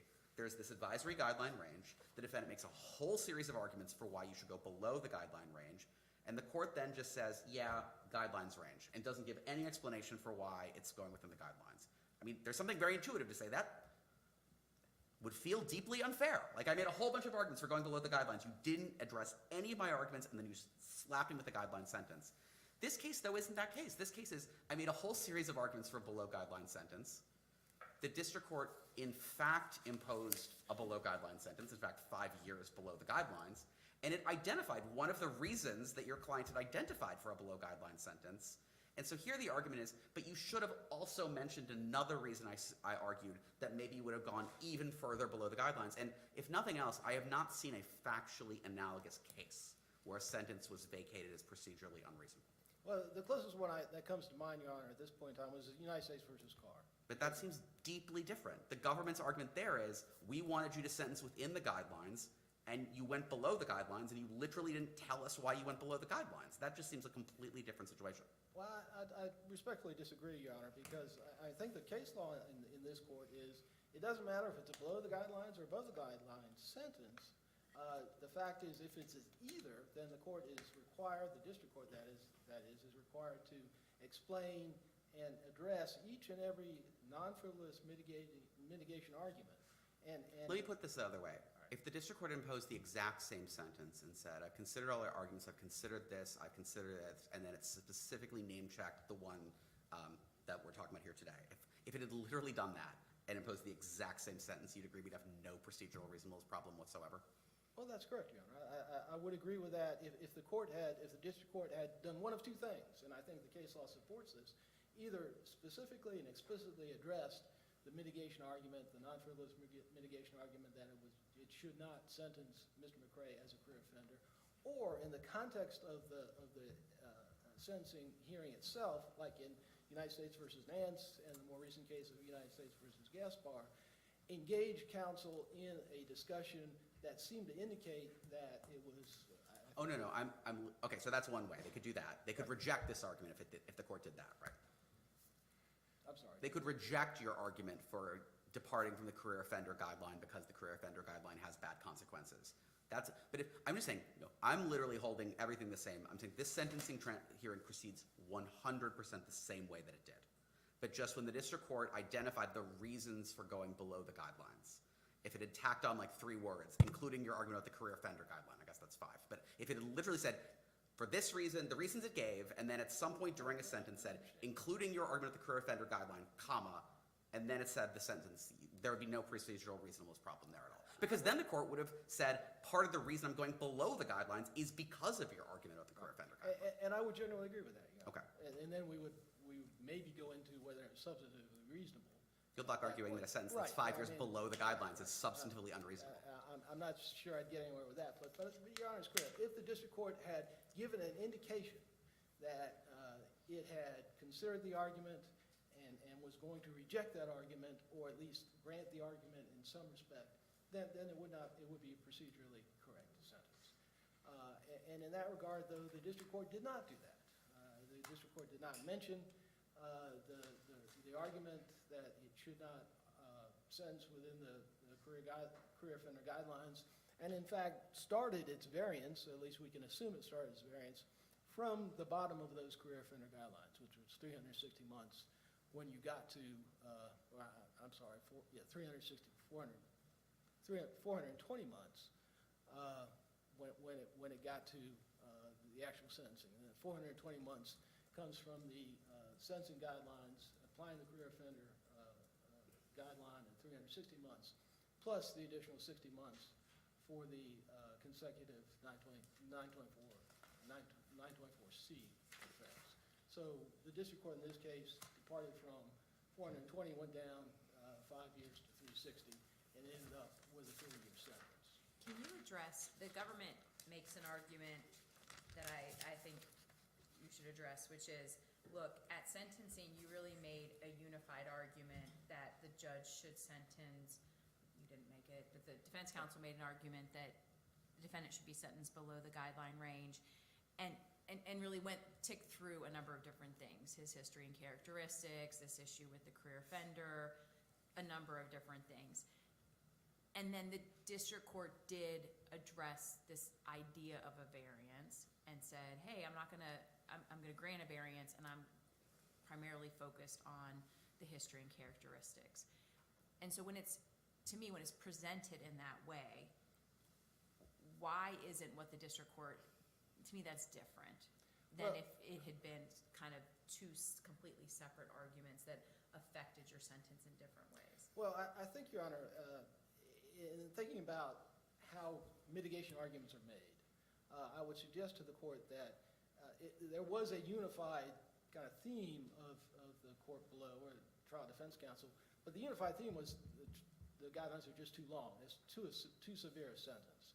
And then there were a series of mitigation arguments within that unified theme, which included age of the client, his rough upbringing, his lack of education, and also the application of the career offender guidelines.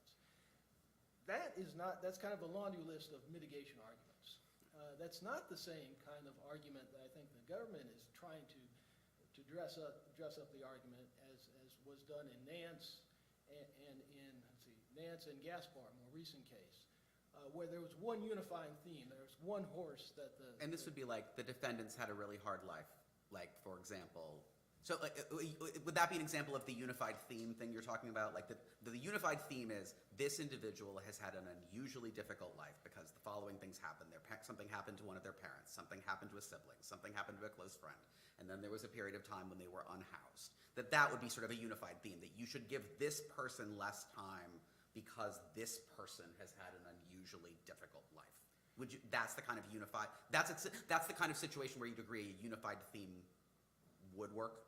Well, I think more closely analogous would be the Nance argument, where there's a unified theme where the defense counsel was arguing that even though Mr. Nance had a very terrible prior criminal record, he had, in the early days of his criminal activity, been a violent criminal, and then he had the birth of a child, and that somehow lessened his violence and made him a more... So you should discount most of my criminal history, including the particulars of it, because it was before this thing that changed my life.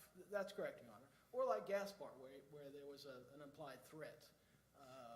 And that's a unified theme. And this is the argument here for Mr. McCrae was more of a laundry list of this is mitigating, that's mitigating, and lastly, you should not apply the career offender guidelines. Which doesn't seem to have anything to do with the specifics of your client, right? The career offender argument he made wasn't about me personally. It's about the way the career offender guideline operates on a whole category of people. That category happens to include me.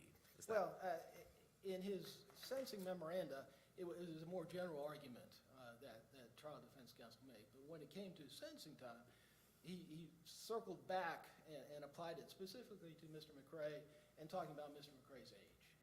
He was 44 years old at the time of his sentencing, and a 30-year sentence, which was really a 35-year sentence at that point in time, would have resulted in him being 74 years old or 79 years old when he's released, maybe a little bit younger if he gets some credit for good time. But again, he circled back and specifically applied the career offender and the effect of the career offender on Mr. McRae and his particular circumstance because of his age. So it was a generalized policy argument initially, and then circled back and went and specifically applied it to Mr. McRae. I see my time is almost up. I would like to invite the court's attention, and this I should have done earlier, but I missed the case, United States versus Shields, which was decided just a week ago. Judge Heaton's was on the panel. It was a Judge Harris opinion. And in that case, again, one mitigation argument, which actually started out as a legal argument, that the particular 2K 1.1 level, offense level of 20 should not apply to this particular defendant because he had an Ohio drug offense and he was being sentenced in West Virginia. And West Virginia had a similar offense, but not exactly, was not a categorical match. The district judge in that case overruled that legal objection, but then when it came to sentencing, he did not recognize what Judge Harris calls the equitable argument that for a variance to avoid the possible disparity of sentences between a West Virginia 922J G1 offender and an Ohio 922G1 offender. And in that case, Your Honor, Judge Harris reversed and remanded the case because of this procedural error that had been committed by the district judge in that case. I see my time is up. If the court has any other further questions, I have a little time in. Thank you, Mr. Lang. We'll see you in rebuttal. Thank you.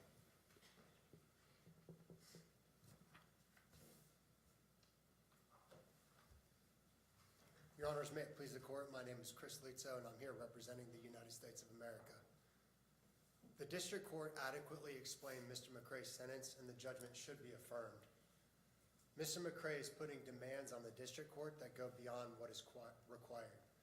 He is essentially asking this court to transform procedural reasonableness into procedural perfection, and that is not what the Fourth Circuit nor the Supreme Court requires. McRae presented a series of arguments in the district court that basically summarized with the career offender guidelines were too harsh. As Your Honors pointed out in my colleague's presentation, Mr. McRae then requested a below-guideline sentence, and that is exactly what he received. In fact, had he been sentenced below the career offender guidelines, his guidelines would have been 384 months to 465 months. So he still got below what he would have been sentenced had he not been designated a career offender. But now, in McRae's view, this court should surgically dissect every single argument that Mr. McRae's counsel put forward in order to determine that the sentence was procedurally reasonable. And that is not what this court requires. This court does not require a district court to address every single data point that a defendant makes so long as the central thesis is addressed. A district court is not required to address every argument a defendant makes so long as it focuses on the whole of the defendant's arguments. And when it comes to context, there's no need to spell out reasons where the context makes the justification for the district court sentencing very clear. I think in this case, the context goes a long ways. Can I ask you, maybe my biggest concern when I read this sentencing transcript, is I have this deep-seated concern. It's very clear to me on the record that at various points the district court is, well, I won't say what's in the district court's head. I'll say what the district court says on the page. The things the district court says on the page at various times blend the ACCA and the career offender guideline. And that if I read just what the district court says, it suggests to me that at various points the district court does not clearly understand the distinction between ACCA and the career offender guideline. Would you agree with that? Your Honor, I would agree that on the Joint Appendix, page 49, the district court does say that it's going to accept the government's request not to sentence him as an armed career offender. Sure sounds like the ACA to me. I would present to Your Honor that that would be the equivalent of a verbal Scrivener's error. No, I take that. So, and then my other concern is, I see there's like three potential arguments here. The ACA does not apply to me. That's argument one. The career offender guideline does not apply to me. I am not a career offender under the guidelines. And then the next one is, I'm in a post-Booker, post-Kimbrough world. I don't care whether the career offender guideline applies to me. You should disregard or depart from the career guideline because of a policy disagreement with the career offender guideline, because that guideline has pernicious effects based on different communities, based on different factors, right? So, threshold. But you agree to me, those are three different arguments, right? Yes, Your Honor. Because you could reject argument 1, argument 2, and accept, Kimbrough, right, says you can accept argument 3. I think, Your Honor, arguments 2 and 3 could use some of the same justification. I do think those could be construed as separate arguments, but I think, Not could be construed, that's what Kimbrough is about, right? yes, Your Honor. I don't care what the guidelines say. I'm going to say as a policy matter, I think those guidelines are wrong and I'm not going to follow them. It's different from whether those guidelines apply. Yes, Your And Honor. there's a Supreme Court case that says those are different things. Okay, so my concern is when I read the sentencing transcript, I am left with a concern whether the district court perceived those as three different questions. And what do I do if I'm concerned based on the transcript about whether the district court perceived those as three different questions? As far as the first question goes, Your Honor, whether Mr. McCrae should have been sentenced as an armed career under the Armed Career Criminal Act, I think that's solidly resolved. If you look at page... Oh, no, I know I didn't, but I guess when I read the transcript, I just don't get the sense that the district court judge at the time was focusing on how those are three different issues. And so I don't care how the ACA issue is actually resolved. What would you point me to that makes clear to me that could assuage my concerns that in the moment the district court was not necessarily perceiving that those were three different issues? Counsel, did the defendant ever actually challenge that he wasn't properly designated as a career offender under the guidelines? I mean, that wasn't an argument that the defendant raised in the first instance. He always defaulted to the third argument without raising in the first instance the second argument. That's correct, Your Honor. In the district court, Mr. McCrae did not contest the PSR. He did not contest that the career offender guidelines should apply to him. He focused, as Judge Heaton's mentioned, that the career offender guidelines were just too harsh and that the district court should grant a variance because they overrepresent his history and characteristics. And where do I see the district court was thinking about that argument and gave a reason for why it didn't buy it? Your Honor, I would respectfully ask you to look at Joint Appendix page 75. The district court notes that it read and considered the sentencing memo, considered all points made during the sentence by Mr. McCrae, considered all the family remarks that Mr. McCrae's family presented, appreciated their presence and their word. But his arguments about the career offender guideline having disparate impacts on certain communities are not about him specifically, they're not about his family. Where do I have an indication that the district court perceived the argument? This is not the argument I'm making. You could summarize the argument he's making. This guideline is racist and you shouldn't follow it. Where do I see that the district court understood and considered that argument? There's nowhere directly in the record that would address Because you agree, this guideline is racist and you shouldn't follow it. Doesn't have anything to do with this defendant other than, I guess, his membership in a community that would be adversely affected by a racist guideline. Yes, Your Honor, Okay. that's correct. But to circle back, Your Honor, there is nowhere directly in the record that would answer or address your question specifically. But what the law allows is for us to look at what the implicit reasonings behind it were. And when you use context, I would suggest to Your Honors that the district court agreed with Mr. McCrae's arguments that based on his history and characteristics, the guidelines, the career offender guidelines were too harsh. And that's precisely why the district court granted Mr. McCrae's variance that he requested and imposed the sentence that the district court imposed. Now, So what you're saying is that although the district court didn't address the specific argument or articulate that it was addressing a specific argument, it was addressing what we've called the central thesis of the argument. Is that what you're saying? yes, ma'am, yes, Your Honor, that's what I'm saying. And so what would you say the central thesis of his argument was? I would agree with my colleague that colleague on, I believe, page 4 of their reply brief stated that their central thesis was that the career offender guidelines were too harsh based on the history and characteristics that Mr. McCray presented to the district court.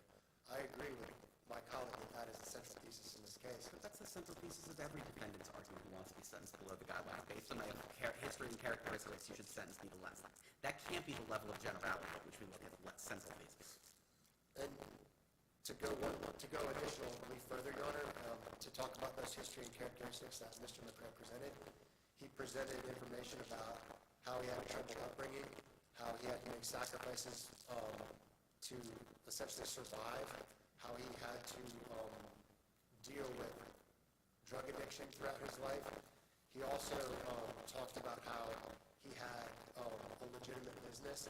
He presented information to the district court that the pandemic put him in a unique position. Those are all things about him as a particular human being. They're not part of an argument that says you shouldn't follow this guideline. I mean, I guess if you take his guideline argument seriously, you shouldn't impose the career offender guideline against either anyone or at least any one of the communities that are adversely affected by the guideline. His argument of the guideline doesn't seem like it has anything to do with any of these things are mentioned. It's a different, to me, it seems like it's a different argument. I guess another way to think about it, think about a defendant with a massive criminal history and who's done lots of bad things and hasn't had a rough upbringing. That defendant could still make his argument about the career offender guideline being pernicious, right? Yes, Your Honor. Like a person who had a model upbringing and like all the advantages in life, they could still say this, right? Yes, Your Honor. Doesn't that suggest it's a different argument? It would suggest it's a different argument, Your Honor. And again, I understand the particular issue that you're zeroing in on, and there's nowhere in the record that I can point that the district court explicitly addressed that argument. But again, I'll circle back to my argument that the district court implicitly agreed with Mr. McCray's career offender guidelines, and we know that because the district court specifically imposed the variance to sentence Mr. McCray below the career offender guidelines. And then the district court did provide adequate explanation for why the district court was reaching that sentence. And in doing so, the district court complied with the requirements that this court has set forth in order to determine that an explanation of a sentence is adequate. Your friend ended by mentioning Shields, and normally that would concern me, but you're in a U.S. Attorney's Office. I suspect you've read our opinion in Shields. Is that correct? I'm embarrassed to say I have not, Your Honor. Okay. If you have any thoughts about Shields, I would invite you to share them with us post-argument, because it's a recent case about procedural sentencing. Yes, Your Honor. I did come across the case that this court decided yesterday, U.S. v. Bolden. I know it's not completely analogous because that was more of an Anders decision. The defendant in that case presented a mitigation letter, and the counsel presented an Anders letter. However, the defendant then proceeded pro se and stated that the district court did not address the mitigation letter that the defendant presented, and in not addressing that particular letter, alleged that the sentence was procedurally unreasonable. This court noted that the record established that the district court properly considered other numerous factors that defendant put forward. And I think that's analogous in this case because although the district court in McCray did not specifically mention the words sentencing career offender, the district court did address a variety of other arguments that Mr. McCray made. And in doing so, in Bolden, this court determined that the sentence was procedurally reasonable. I think the logical inference could be that the district court did a lot of the same stuff in McCray's case, and so this court could also determine that McCray's sentence is procedurally reasonable on those grounds as well.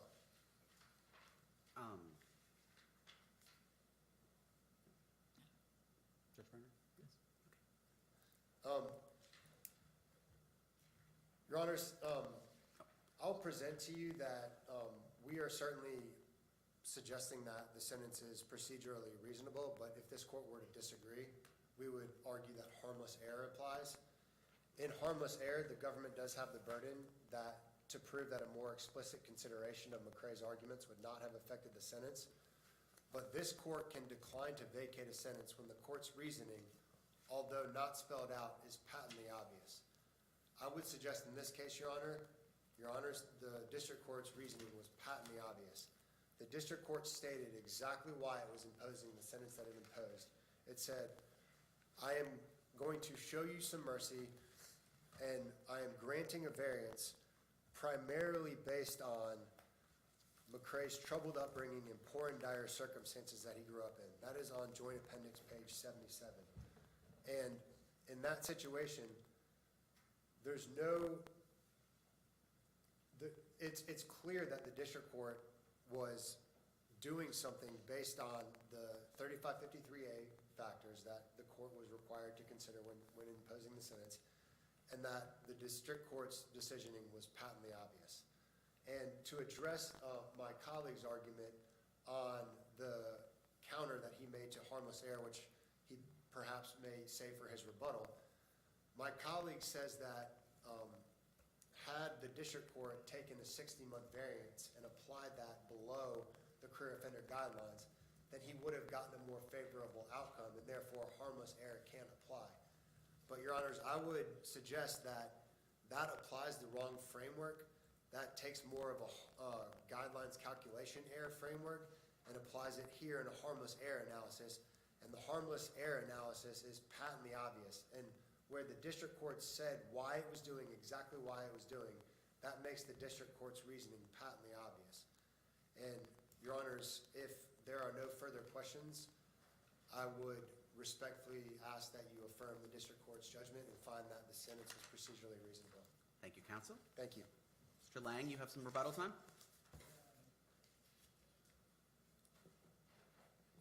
May it please the court, just very briefly, I would start with where my colleague left off on the harmless error analysis. And I think my view of harmless error is a slightly different analysis, and let me make sure I get the verbiage correct. The government's burden is not patently obvious. I think that analysis is to be applied where the district court does not explicitly address a particular mitigation argument, but within the context of the give and take between the district court and counsel, both defense counsel as well as government counsel, it is patently obvious from that interchange, from the analysis, from the argument at sentencing. Well, isn't the original harmless error case one where the district court imposed a within guideline sentence without explaining why, but the defendant had never argued for a below guideline sentence? Like, I will just confess this. I was on the Shields panel. I had the same reaction there. Like, I don't really understand how harmless error works in this context. But the original case, do you agree that the original harmless error case that this court said a procedural sentencing error is harmless is a situation where the defendant never argued for a below guideline sentence, the district court gave a within guideline sentence, and there was nothing in the record to indicate there was anything unusual about the defendant's case? Do you agree with me that's the original harmless error case? I think that's more of a Hernandez analysis where they asked for a below the bottom of the guidelines, and he got what he asked for, and that was more plain error analysis rather than harmless error analysis. I think the seminal case, if I'm not mistaken, in this, I'm trying to think of the name of the case, but and I do have, regardless of whether I can recall the name of the case in this particular circumstance, but I do have problems with the harmless error analysis in this context. It's awfully hard to apply. Let's assume for the sake of argument I share some of those concerns, but yet this court has said in multiple published opinions that these kinds of errors can be harmless. I agree with that, Judge, and I don't think, even though there may be a circuit out there that rejects the harmless error analysis in this kind of case, I don't think a circuit court can do that because you can't redline Rule 52A of the Rules of Criminal Procedure out of the Rules of Criminal Procedure. You just can't do that. But I would invite the court's attention to Judge Harris's analysis of harmless error. And I also, in terms of harmless error, and this may not be exactly on point, but anyway, let me go back, if I could very briefly, to the harmless error analysis, which I understand is that the government has burden to show that the error did not have a substantial and injurious effect on the sentence, and it must leave the court with the fair assurance that the sentence would have been no different had the district court considered that mitigating argument. And that's a hard analysis to apply, I would suggest, to this court. And in this particular case, you just don't have that. How would the sentence have been different? Well, again, and we're speculating here, and of course, you're not supposed to speculate. You're supposed to be able to look at the record and determine what it is the district court was thinking, and we can't really do that because the district court didn't talk about this, and there's no context in which we can look to say the district court, well, didn't say the words career offender, but we know based upon what she said that she was taking that into consideration. All the district court said was it was going to give a little mercy and grant the motion for a variance based primarily on Mr. McCrae's troubled upbringing and poor circumstances. And that is not the mitigation argument that I've suggested the district court did not consider, and that's the career offender argument, which is a more general policy argument, but it is one that defense counsel make and So defense couldn't counsel make frequently. I believe you argued that if the court had considered it, this argument, the sentence would have been 3 years shorter, or it could have been 3 years shorter. It could have been. But isn't it also the case that if we remand for reconsideration, the sentence could actually be longer? Well, that would involve a retributive, argument, which is not retributive, but I've forgotten the exact phrase, but there is Presumption of vindictiveness, all that. vindictiveness, the presumption of vindictiveness, and then there's a fairly recent Fourth Circuit case that talks about that. So I'm not sure that's the case. I'm not sure that's a particular danger for my client, but if it is, that's a risk I have to take. Or it could be the same sentence. And in terms of the same sentence, and the point I wanted to make about harmless error is what Paul says is there are two reasons why we insist upon district courts laying out the reasons for a particular sentence and addressing all the non-frivolous mitigation arguments, as well as non-frivolous aggravating arguments on behalf of the defendant, on behalf of the government. And one reason, of course, is the appellate review process. You have to have that in order to properly and adequately review what went on in the court below. But there's another reason that Gall said, and the other reason is for those people in the district court. Not a bunch of lawyers, but the victim in the district court, the defendant in the district court, the relatives of the victims, the relatives of the defendant. All those people should be able to know at the end of that sentencing hearing why the district court rendered a particular sentence and why the district court either accepted or rejected any mitigation or aggravation arguments made by the government or the defense counsel. And in this particular circumstance, you just don't have that. And while harmless error, a bunch of lawyers in this courtroom know what harmless error means and how it might be able to be applied in this particular circumstance, it doesn't fix what happened in the district court. The only way to fix that, and in this particular circumstance, I would suggest the appropriate remedy is to send it back to the district court so the district court then can affirmatively and clearly state why it was the district court either accepted or rejected the mitigation argument that was left unsaid in the court below. Thank you, Thank counsel. you. Mr. Lang, do I see that you're court appointed? I am, Your Honor. Well, on behalf of the court, we thank you very much for your service in this case. The court could not function as we do if lawyers did not agree to take on these cases, and we very much appreciate your work. I'll ask to recess court for the day. We'll come down, greet counsel, and resume tomorrow. This honorable court stands adjourned until tomorrow morning. God save the United States and this honorable court.